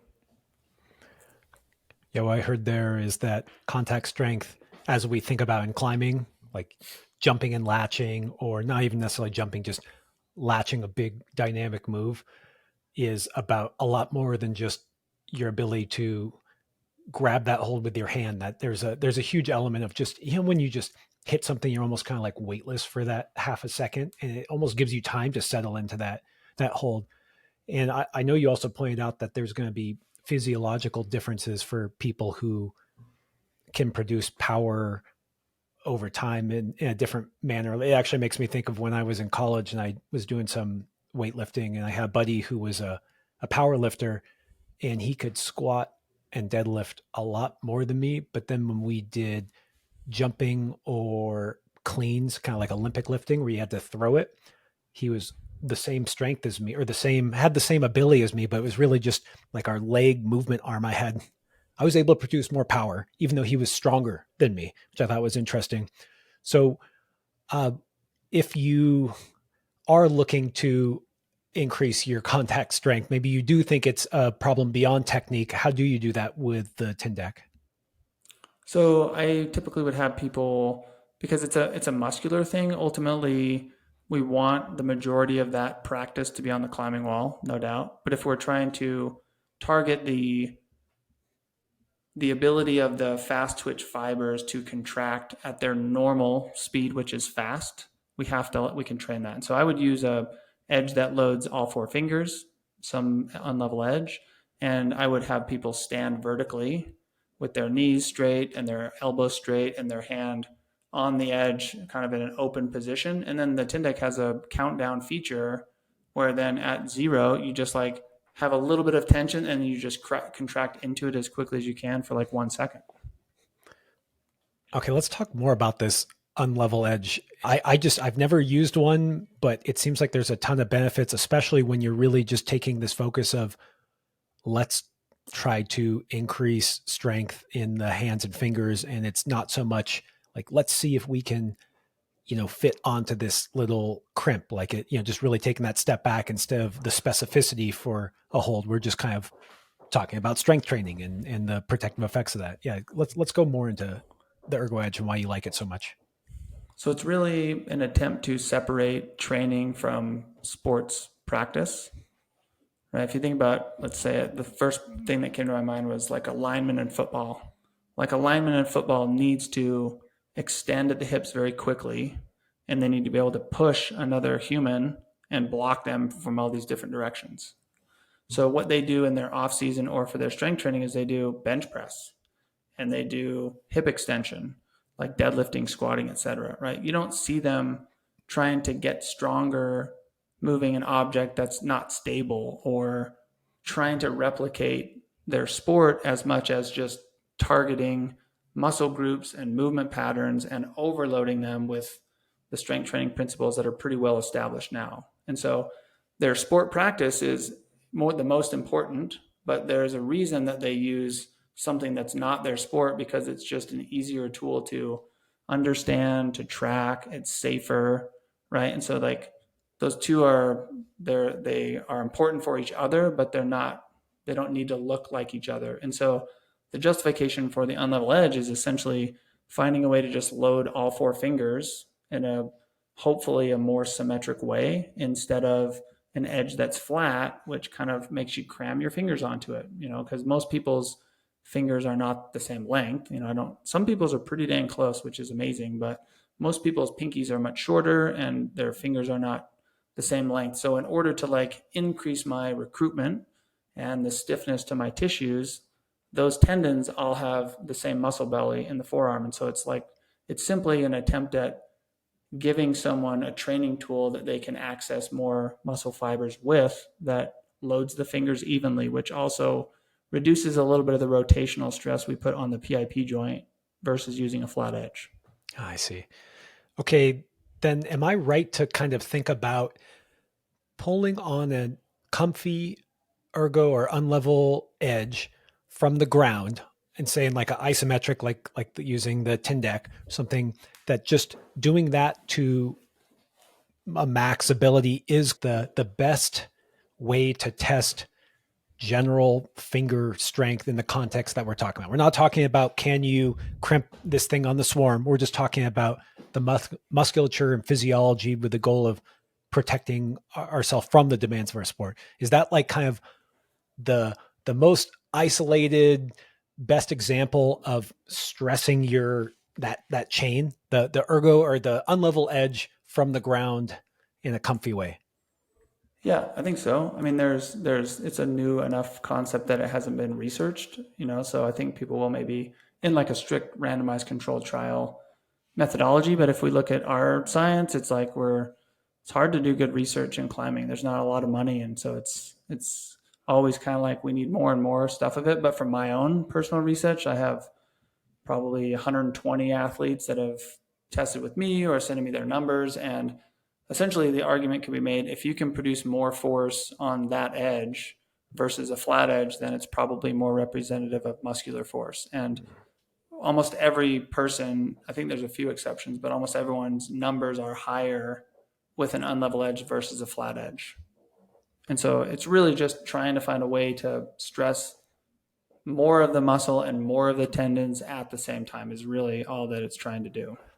Yeah, I think for me, it's just really powerful having a basic movement that I can just check in with and say, are my fingers getting stronger or not? And that's very different as we've talked about ad nauseum this whole time. That's very different from saying, and I then crushed my crimpy project in Bishop. We're not talking about that. We're saying, are my muscles getting exposed in the way they need to be to hopefully increase my numbers slowly, at the very least maintain, so that I know I'm loading myself and having those protective effects. And just to me, Tyler, that's like super powerful to just break it down to that instead of saying, okay, I need to check my two finger pocket strength, which my back two, my front two, like it's just, it gets so complex, and just having something to touch base on and just say, like, how am I doing?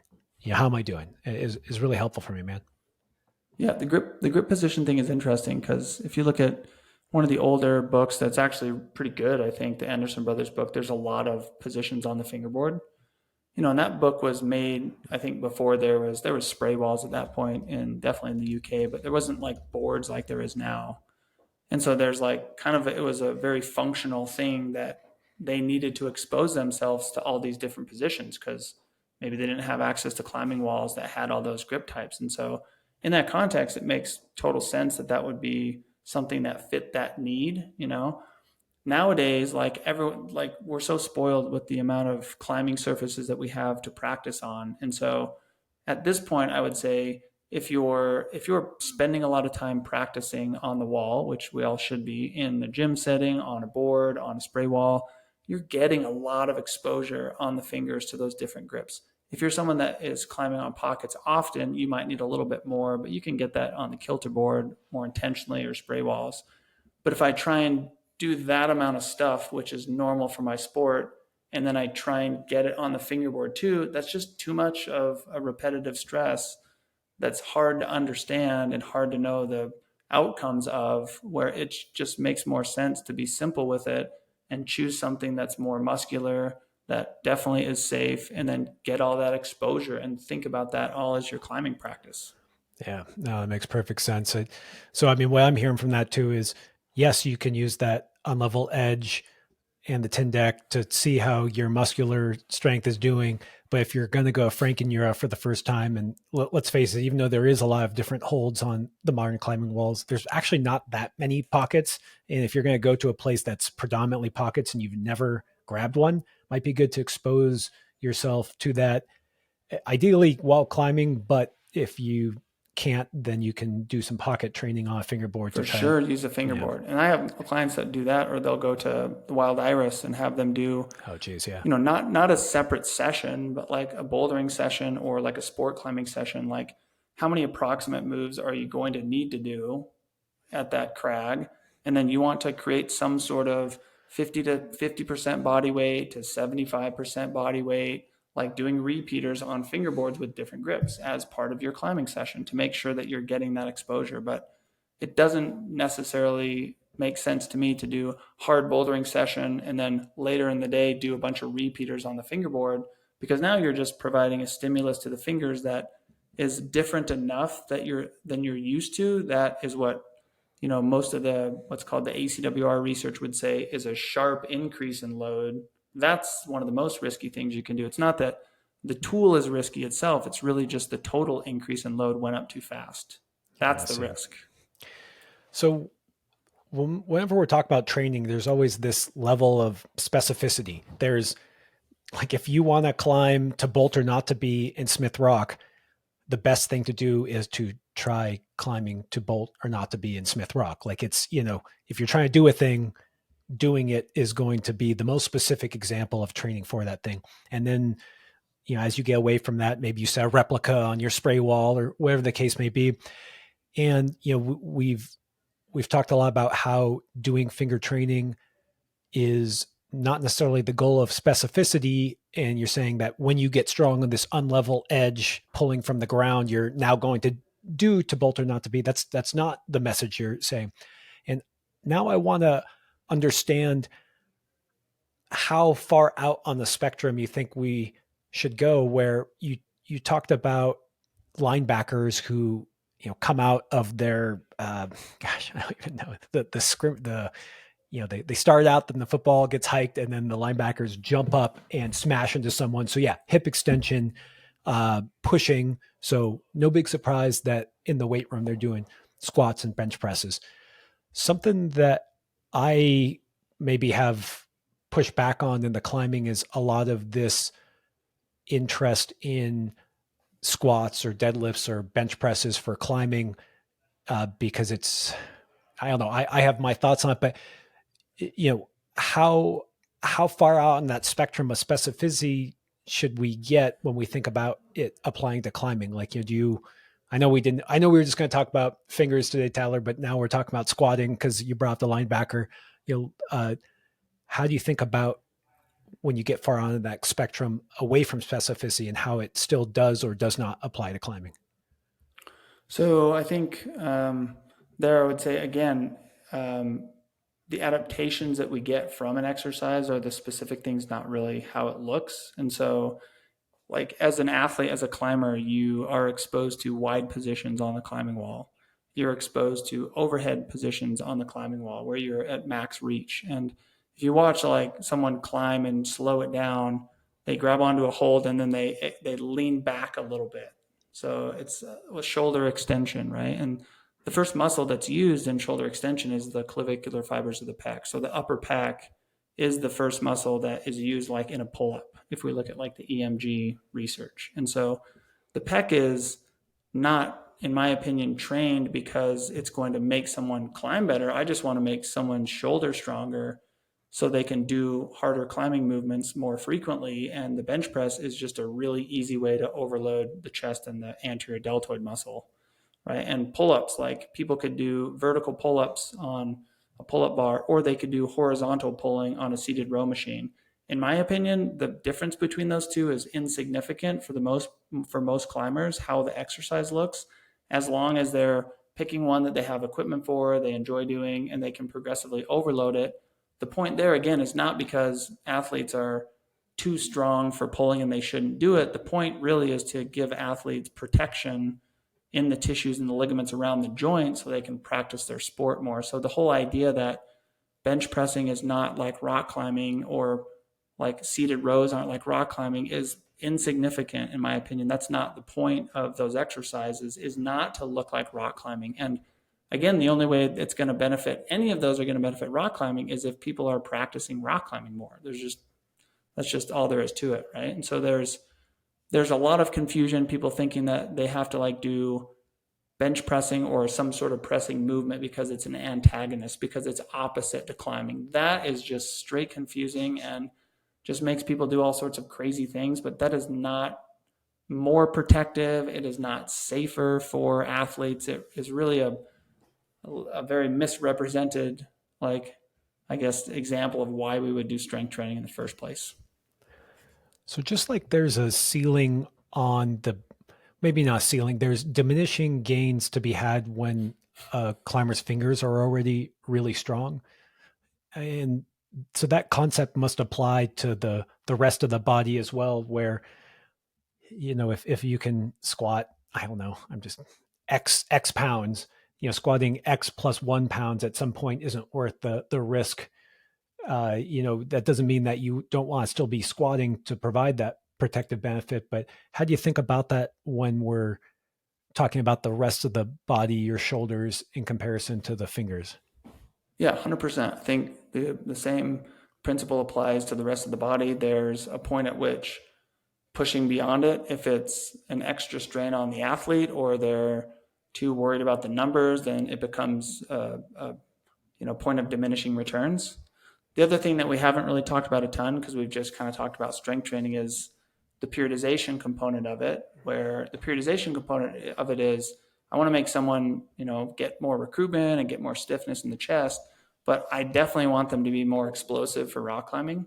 So, like, in addition to the strength training stuff, I have most of my athletes do off the wall warm up stuff where they're doing explosive stuff before getting on the wall, because the other downside that we've talked about a little bit about getting too strong is you're going to be slower. It definitely will make you less powerful if the focus is only heavy resistance training, because heavy resistance training is naturally slow. It will activate the big muscle fibers, the fast twitch fibers, but we also have to train them to be coordinated at that particular range of motion and at that speed too. And so one of the tenets of periodization is changing the set rep scheme and the way that we use the exercise to have a lowered intensity and to be much more explosive in preparation for a sport or a season or a trip, to make sure that we're like actually addressing the type of muscle contraction that we will use when we're climbing. So do you front load in the periodization? Do you front load strength then? Is because isn't am I right to think that strength, although fundamentally slower, because if you're moving the max amount of weight, it's going to go at a slower rate. So it's, I mean, just by definition. And then as you get more explosive, it's going to be, it has to be less weight. You front load that strength part and then start to focus more on the explosiveness after that. Yeah, there's a whole bunch of the cool thing about like coaching and exercise science is there's a whole bunch of ways that people do it and they have done it in the past. And so there's probably not one answer for that. It's certainly that just depends on the person. Like for me, because of my mechanics and my like my muscle fiber types, like I get strong really fast. And so for you could take someone like me and you could do a strength day and a power day and a strength day and a power day and a strength day and a power day. You could like alternate them. You could also do strength movement followed by a power movement, which is the same movement or range of motion, just a lower intensity. Or for athletes that maybe don't have the strength background, they could do 4 to 5 weeks of strength training and then transition to something that's powerful, which is a more classic periodization method. And so there's different camps there and different styles of doing it. And there's really not that like one is better than the other. But, that's where it gets kind of hard to know for individuals to know, like, what am I doing? Am I doing the wrong things? I mean, but most of the time, as long as the athlete is still spending the majority of their focus and time rock climbing, they're probably getting a pretty high velocity stimulus and a moderate power output stimulus. And so, with all the off the wall things, we can probably make it a little bit more simple and really just focus on as long as someone's hitting, let's say, 75 to 85% like maximum with their strength sessions regularly, that's probably enough. Pushing more beyond that is probably not going to directly transfer to climbing performance, because again, at some point there's going to be a point where it's just like diminishing returns. Yeah, gosh, you really got to know yourself or have a coach overseeing you is what I keep hearing too. It's so hard to, it's so unique and different for each person, but that's why we're trying to set those guidelines up, those guardrails of extremes. Uh, I we kind of touched on this, but I want to go a little bit into morphology and the differences that you've seen, and you've done a bunch of ultrasounding on climbers' fingers. We've glossed over a bit, but what is morphology? What have you seen when ultrasounding people's fingers, and how do you use that to help athletes depending on what you see there? I hopefully when we do ultrasound scans for that intentionally, we don't make people feel bad or make people feel overly confident. It's the morphology is just like the shape of things, and the shape can change a little bit. Like we talked about youth climbers, their structure will change a little bit as they develop. Once they get skeletally mature, it's not going to change as much, with the exception of injuries, but it's just something that's kind of fixed. And so when we measure someone's the original idea I had behind doing a bunch of ultrasound measures of fingers is just kind of challenging or thinking about the idea of like the use of a 20 mil edge. Like, because if all we do is use a 20 mil edge and we overload it, that's not an edge that supports the DIP joint. So in order to like go really heavy, we have to put a decent amount of stress at the DIP joint because it's not covered. So my original idea was like, well, how many people's fingers are that much less than 20 millimeters to show that it does support the edge? And not that many people. So a 20 mil edge doesn't really cover that many people's DIP joints. So at the same time, I was just kind of curious as to tendon, what's the moment arm length between different people. And like we've already talked about, someone that has a longer moment arm or a longer tendon attachment has more potential for torque. And if you ask them, it's really interesting. When you ask them, you're like, are your fingers feel strong, but they're not as snappy and powerful? They're like, yes. But people that have the opposite, they're like, I feel like I grab things fast, but I can't produce a lot of force. So it's really just like a applied physics of biomechanics thing, which is interesting to differentiate why people do certain things. But it also, for me, hopefully helps me educate people that there's just some hard realities of how we're built. And if you're someone that falls into the camp of my fingers get sore if I use a 20 mil edge, regardless of what I want to do with my finger training. I've tried it for years and I keep getting hurt. Just don't use a 20 mil edge. Use a 30 millimeter edge, because the original, when I started looking into this maybe 5, 6 years ago, that was like the thing to do. Everyone used a 20 mil edge to do max hangs. And I would talk to so many people that were doing that had sore fingers all the time. And that doesn't mean they can't strength train their fingers. It just means that they need to be educated more about, don't be too invested or strict with this is the edge to use, because that's definitely not the case when it comes to the physiology. So it's just understanding more variation and then helping people understand how they can apply it. Am I right where a really simple analogy of this different lengths leading to different benefits or weaknesses is like if I thought about a baseball pitcher, that my hunch is that most baseball pitchers have long arms. Like if they have really short arms, then they can't, they won't throw as fast. Is that like a reasonable analogy there? Yeah, I think for the most part, I don't really know. I don't know if I've read research papers on pitchers. I should ask Lee. I have is a coach. So heads up, shout out to Lee Fiocchi if he's listening. He's not a rock climber. He's an MLB pitching coach in Florida. And so he's consulted with me for a few pitchers with elbow pain. And his like idea was pitchers should probably train their forearms and their hand because they don't do much preventive stuff in the pitching world, but they get lots of medial elbow pain. And so I'll have to ask him and reach out. I would assume the same though. You would get more of a whip with longer arms for Yeah. sure. Well, because they always demonstrate extreme external rotation to give them that longer movement arm, in their throwing. Oh, 100%. And the Yeah. risk there is quite large, and Yeah. the Tommy John surgery and the injuries there is without question, probably the most money has been thrown at that as a researched like prevention thing is for Tommy John surgery because it's so damn common. Nice little double entendre there thrown at pitchers. Yeah, yeah. And then my guess is that someone who's adept or adapted to pitching, probably they wouldn't be able to overhead press a ton of weight. They have these super long arms to whip the ball out versus like slowly press through that range of motion, where a shorter arm, just like you said, you're really good at one arms with having, shorter levers there. And so the reason why I'm picking on this is it's just, I, I guess it's obvious now that we say that fingers will be set up differently like that. But for some reason, because the fingers are small and like, I don't know, you don't think of it that just like some people may have a predisposition to be able to whip a ball better than others, different people may have the ability to be really strong in a contracted static position, and some people may be able to, you know, exert power really quickly on the hold. And I just, can you, so you can see that on an ultrasound? You could ultrasound someone and predict accurately where they might excel or not be so good.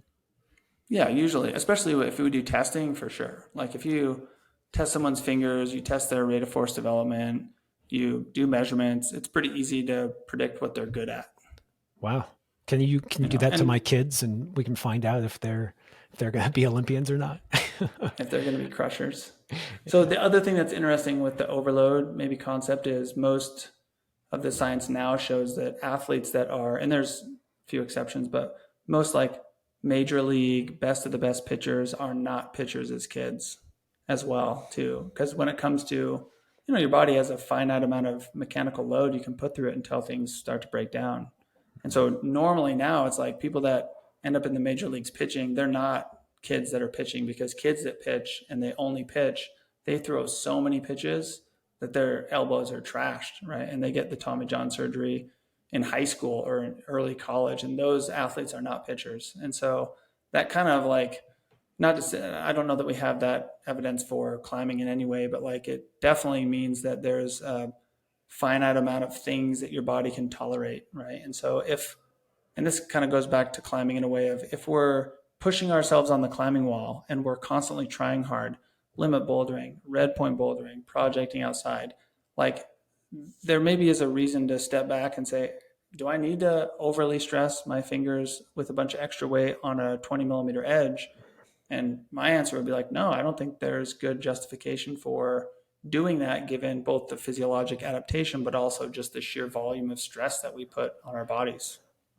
Well, what we're also saying is that there is this ceiling and this risk to pushing hard and harder and getting those extra few percent. But in something like pitching, it's a very narrow sport. I don't know. Please don't yell at me, people listening who play MLB, but just the act of pitching is throwing the same ball over and over again. Maybe there's subtle differences, but they just want to emphasize that extreme that they can do and maybe are even genetically predisposed to it. Where in climbing, we're talking about a million variables. And so what I hear you saying too is that even if you're predisposed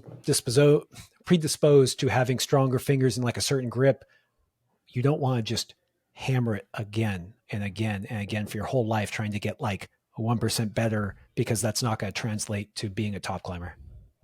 Yeah, and the risk might be too great, and Yeah. then the other thing with like, pitching, and like there's so many different variations of how they hold the ball and twist the ball. And so it's like that variation also adds to the, not only like the linear force, but all the shearing force at the attachment of the bone and stretching the nerve. But when it comes to climbing, like the middle fingers are injured the most. The ring finger, in terms of the pulleys, injured the most. The middle finger, the PIP joints, injured the most. And so the other downside of having a flat edge is it just overloads the middle two fingers. Where the kind of the justification for considering using an unlevel edge is it like takes the load a little bit off the middle two fingers. It'll still load them, of course, but not very often do people get a lot of half crimp stress to the pinky unless they're full crimping. And then you'll talk to those people, and there's I talk to a lot of people with pinky ruptures, pulley ruptures, because the pinky kind of lacks in its capacity, as does the other two fingers. But then the middle two fingers get the majority of the load. Man, I got to order an unlevel edge instantly, and it just Oh, someone will send you one. I'll get you one. okay. Yeah, Yeah, we can I'd get be you one. psyched. Well, it's just it's also something. I think you did some diagrams on this where this just like you showed the grasping motion, how we're not symmetrical. I think that it's so tempting to think like, oh, we just need to hang on flat edges, like that's the most basic thing. But you showed that that's not really how our hands are built. Like that an unlevel edge is actually fundamentally just more. I mean, it's more anatomical. And so if you're working on strength, like why not make it comfortable? Why make it tweaky and stress one joint more than the other when that's not the goal when we're off the wall? Yeah, for me, for strength training purposes, that doesn't make sense. In some cases, for capacity building purposes, that also we can say doesn't make as much sense because there's more repetitions, and that's if we're doing stuff off the wall. But like I always think about things from like an evolutionary standpoint. It's like my undergrad is in cultural anthropology, and so like our hand has evolved to grab onto circular objects that don't have a fixed depth to them, right? So having the fingers be different lengths makes really good sense for being coordinated at the fingers, but we didn't really run into trouble because we were always in an open position where, but now as climbers we try and fix them on a small hold, which we need to do for our sport, but there's a limit to like how much we can tolerate of that.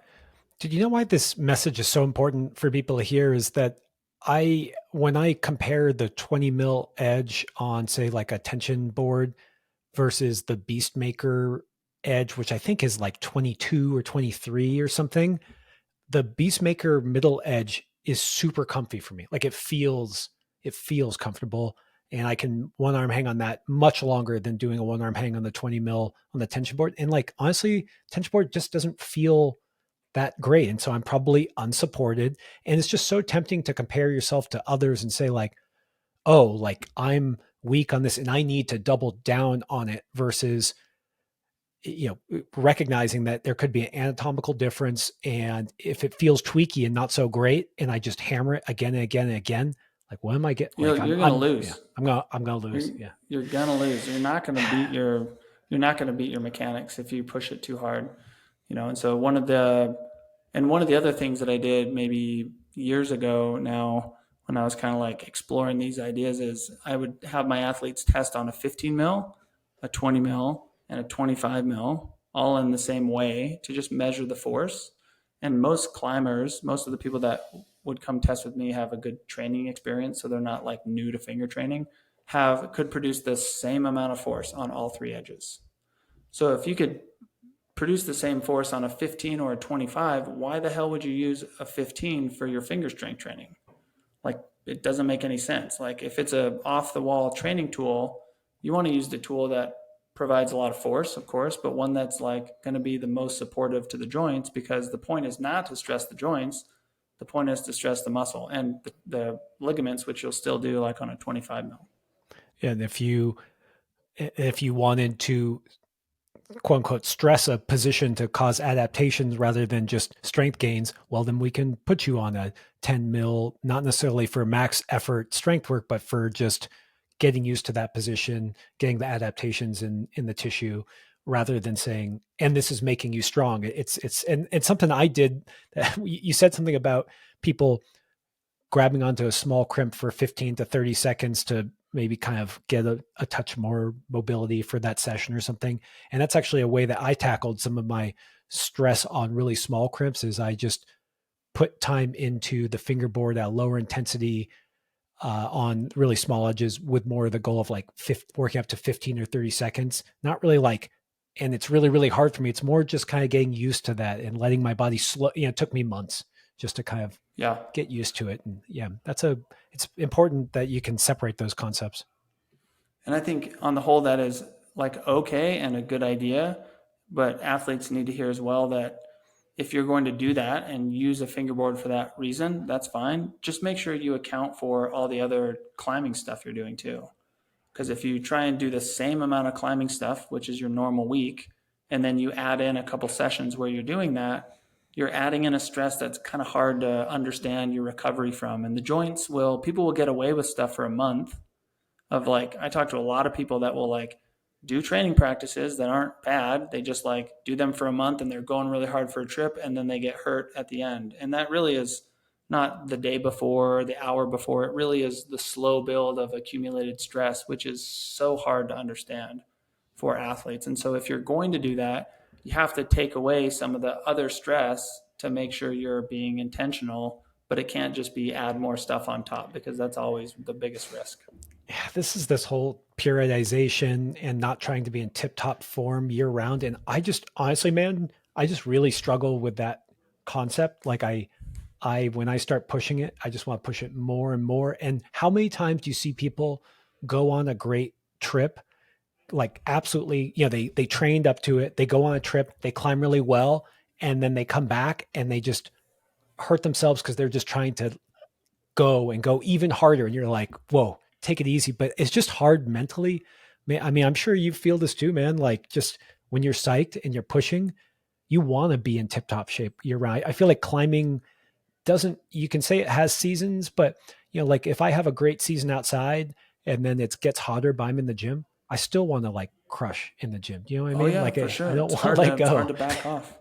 It's hard to back Yeah. off, but it's totally reasonable and more sustainable to every, let's say, quarter you take a couple weeks off and you don't load your fingers and you don't climb. It's really hard to do. Like for people like you and myself, like you have family and kids, it's easier to not load as much because you just don't have as much time.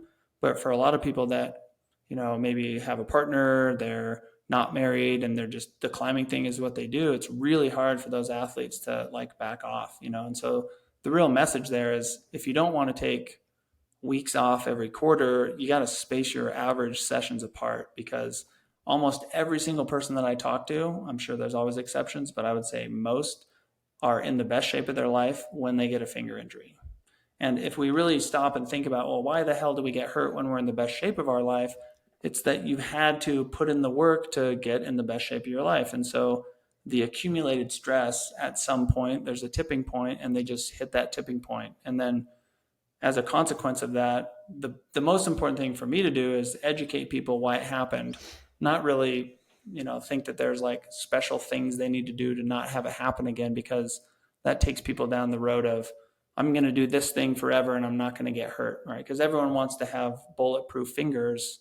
But honestly, the only way you can have bulletproof things and not get hurt is just to don't try hard. Just stop trying hard and you really won't get hurt. But most athletes are not going to do that, right? Climbers are very good at trying hard and they're very good at putting in the work. And so teaching them when not to do that is like a really hard thing, but important. I always tell people that if they really want to get good at climbing, they have to really try hard. Like it's one of the things you see the most in all climbers, and it often does lead to injury. But the best know how to try seriously hard, and Yep. it's And dangerous. they're willing to take that risk for sure. It's like, Yeah, it's always risky to climb at your limit, and there's nothing you're going to do that's going to really avoid that risk other than not try hard. I do this old man thing now that's hilarious. Where when I see my friends, and sometimes they've been people on the podcast and they're just on one. You can just they're out there like doing something super incredible. I often will text message them and be like, oh my God, like that was so incredible that you sent that. You are just crushing. Why don't you take a week off? Like, just That's be funny. careful. All right, Tyler, geez, man, we went into everything. Actually, is there anything that we didn't cover that I should have asked you before we move on to kind of the outro? No, not really. I think maybe one thing I thought of just now when you mentioned that is I used to think about this with skiing. And like I live in a place where the skiing is arguably the best in the world. Definitely, some of the best ever. And when I was in college, I would go backcountry skiing with my friends 4 days a week. And we would do laps at Alta. We would go into the slack country and do Patsy Marley, just like the best skiing you can possibly do, right? And at some point, like I'm sitting there and I'm like, when am I ever going to be satisfied? Like, am I ever going to be satisfied? Can you do enough skiing? Can you catch enough perfect waves? Can you do enough problems? Like, at some point, we have to learn that, like, I'm satisfied with my performance. Let's say I worked up to this project and I sent this project. I think it's important for people to understand that being satisfied and then saying, I'm going to take a few weeks and not climb as much, like, is a really sustainable thing. And it's okay to, like, be satisfied with your performance and your hard work and to stop and reflect on that and actually be okay with taking some time off. Taking time off is not going to reduce your performance. Taking time off is only going to increase your ability to come back more healthy, stronger, like more excited to do another project. But once we get to the point where you just like send a project and you're just like, I'm just going to lean in and keep going, that's when people get injured.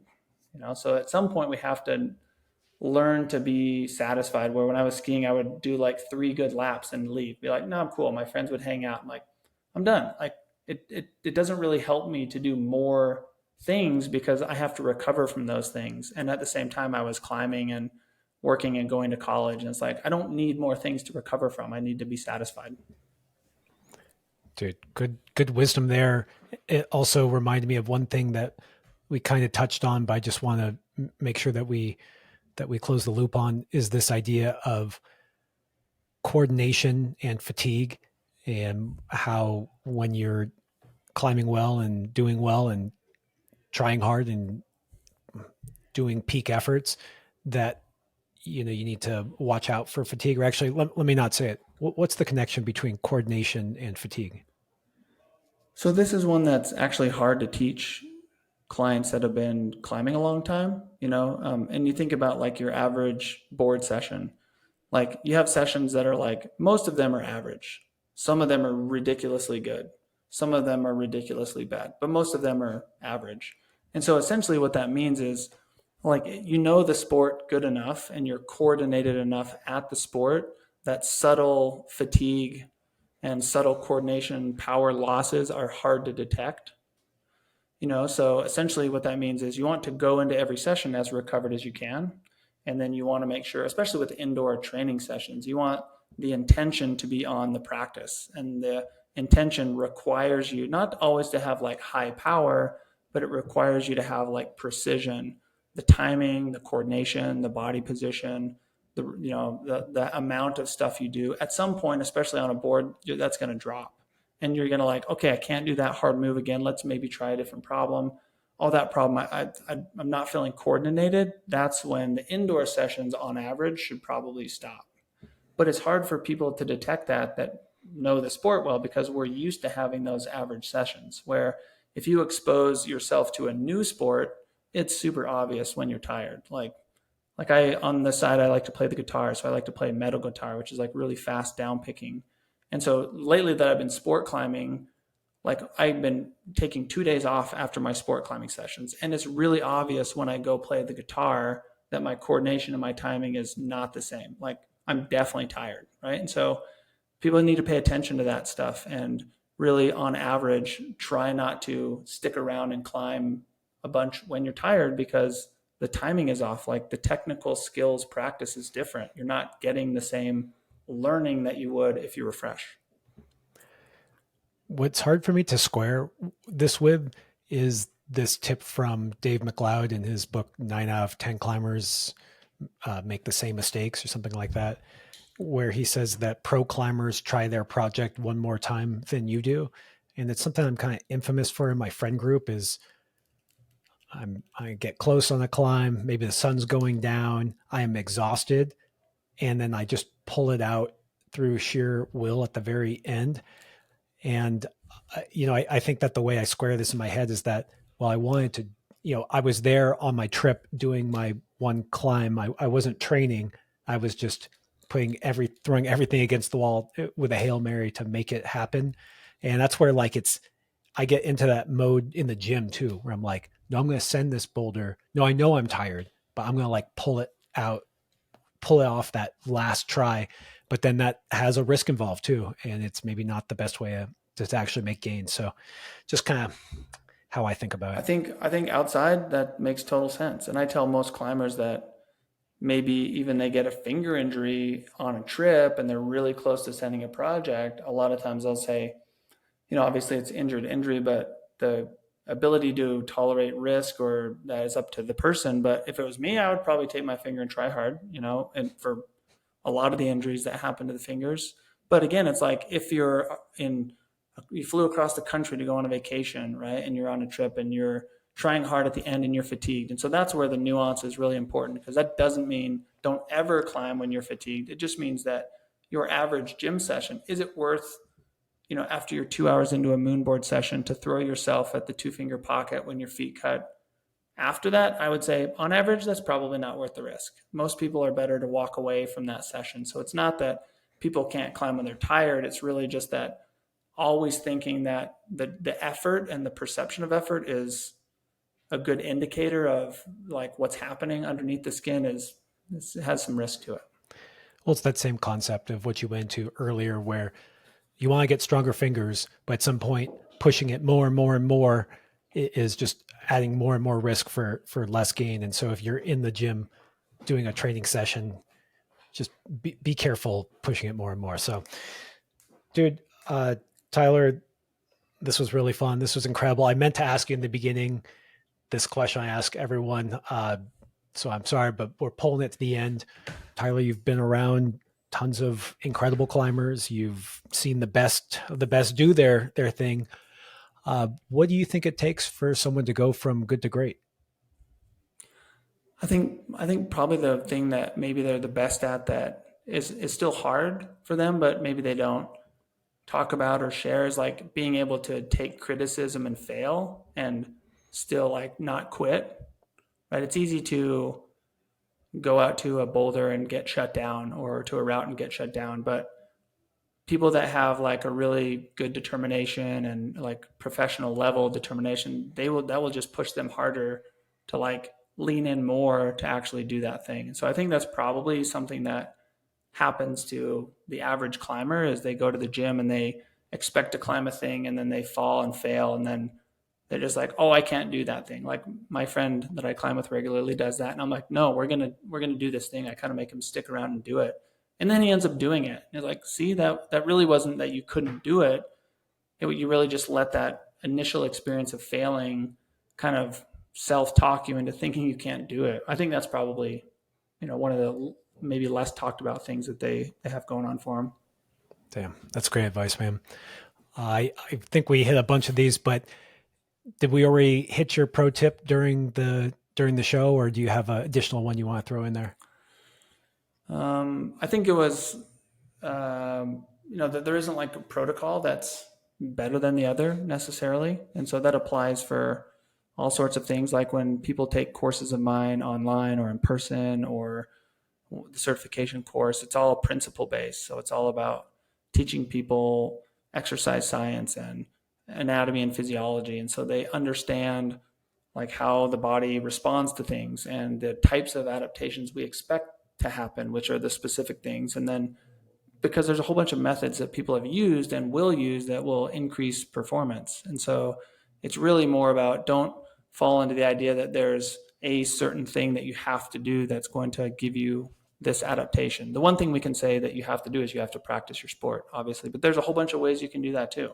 But when it comes to training things, there's not a particular way you have to do it. And so don't fall into the trap of thinking, that there's only one way to do things. Good stuff, man. Tyler, Camp for Human Performance. Your is your Instagram handle C4HP? Is that right? Yes. Same for your YouTube. Also, I love your YouTube. You haven't put out a ton of videos on there, but they're very clear and to the point. Go. I don't know if they went even deeper than we went today. I think you touched quite a few stuff today, but I highly recommend people check that out. Do you think that all the younger people even know why it's Camp 4? Do you think people even understand that these days? I think most people probably do. Maybe not youth climbers. I'm not sure. I think that's still enough of a like I guess name in the climbing world that they probably do. And that really came from when I was in college. We would go there for the summers and climb big walls, and I was mostly into trad climbing and just kind of thought of it as like a base or a place where people could go and get multiple things, right? Not just like training things. But my business has changed a lot over the years where my initial clinic, I don't really see many. I mean, most of my clients are climbers, almost all of them, and I mostly just help manage and educate people about shoulder, elbow, and finger injuries. And certainly have lots of experience treating other joints, but I don't do as much like spinal injury things anymore as my clinic when it first came out. So Well, Camp 4 holds a special place in my heart too. It's the camp in Yosemite by all those big walls by El Cap, and also Midnight Lightning is right there. So good stuff. Here's my business idea for you, Tyler. Is I want to go and get ultrasound and measured by you, and then get Unlevel edge specifically for me, so that it loads me evenly and safely. So that's my there's my there's actually one of the companies that makes those that will not use an ultrasound, but they'll use a hand measurement to actually make one that fits your hand a little better. And I think wow, most people that I've heard from say that that one feels the best on their hand. So I'll put you in touch with Zach and awesome. have him make you one. He'll be psyched to make you one for sure. And you can just like shout him out at some point. He'll be psyched. That's really cool, and I'm convinced after talking to you that I want to be comfortable and safe when I'm doing that strength training part, and then let those tweaky holds outdoors do their thing in their way, and not try to confuse the two. So yeah, thanks, Tyler. Anywhere else we can point people that are interested in hearing more from you? Most of my, I would say, content now, I've gone back and forth over the last year, but is Instagram. That's kind of my home base, let's say, for social things. And so on in my profile are access to my website, where on the website there's a lot of blog posts and articles I've written, and the YouTube video stuff is there, and then also education like courses. There's a lot of online courses I have there, and then certification stuff. So that's probably the best way to get to the website is through Instagram. And they can come see if they're in Salt Lake City, right? Yeah, in my office here, it's mostly mostly education. Like for my job as someone that helps manage injuries is education and programming. So I don't really do any like passive physical therapy interventions anymore. It's mostly just like talking to people about their life and their loading and their diet and their goals, and then developing rehab training programs for them to do on their own, which I think, from my experience, works as good or better than doing a lot of passive interventions, just because it's more about empowering them to help themselves, which works very well. And so yeah, so if they're in Salt Lake, they can find me downtown as well. Well, thanks, man. And I appreciate all the content you put out. I also appreciate you just kind of asking some of the harder questions about the training that we've kind of taken for granted in the past, and doing the ultrasounding and looking at morphology. I feel like you're a bit more on the cutting edge of just kind of asking why we've done things the way we do them before, if there's a way to do it better. And then the whole explanation you went through about really separating what finger training is good for when it comes to climbing, and that kind of intermediate step, as I kind of suggested, was really helpful for me, just grokking how it should fit into my climbing life. So thanks, dude. Really appreciate it. Yeah, thanks. Appreciate the support as well. It's in some cases fun to be at the cutting edge, in other cases it's not. It's not. It's the pushback is good too, but yeah, I appreciate it.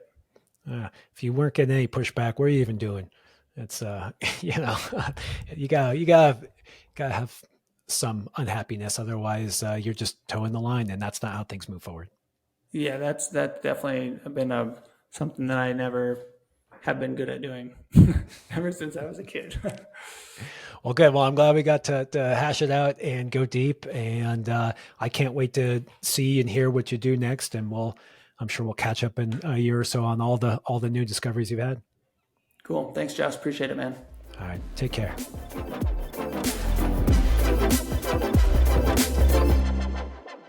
Thanks for tuning in.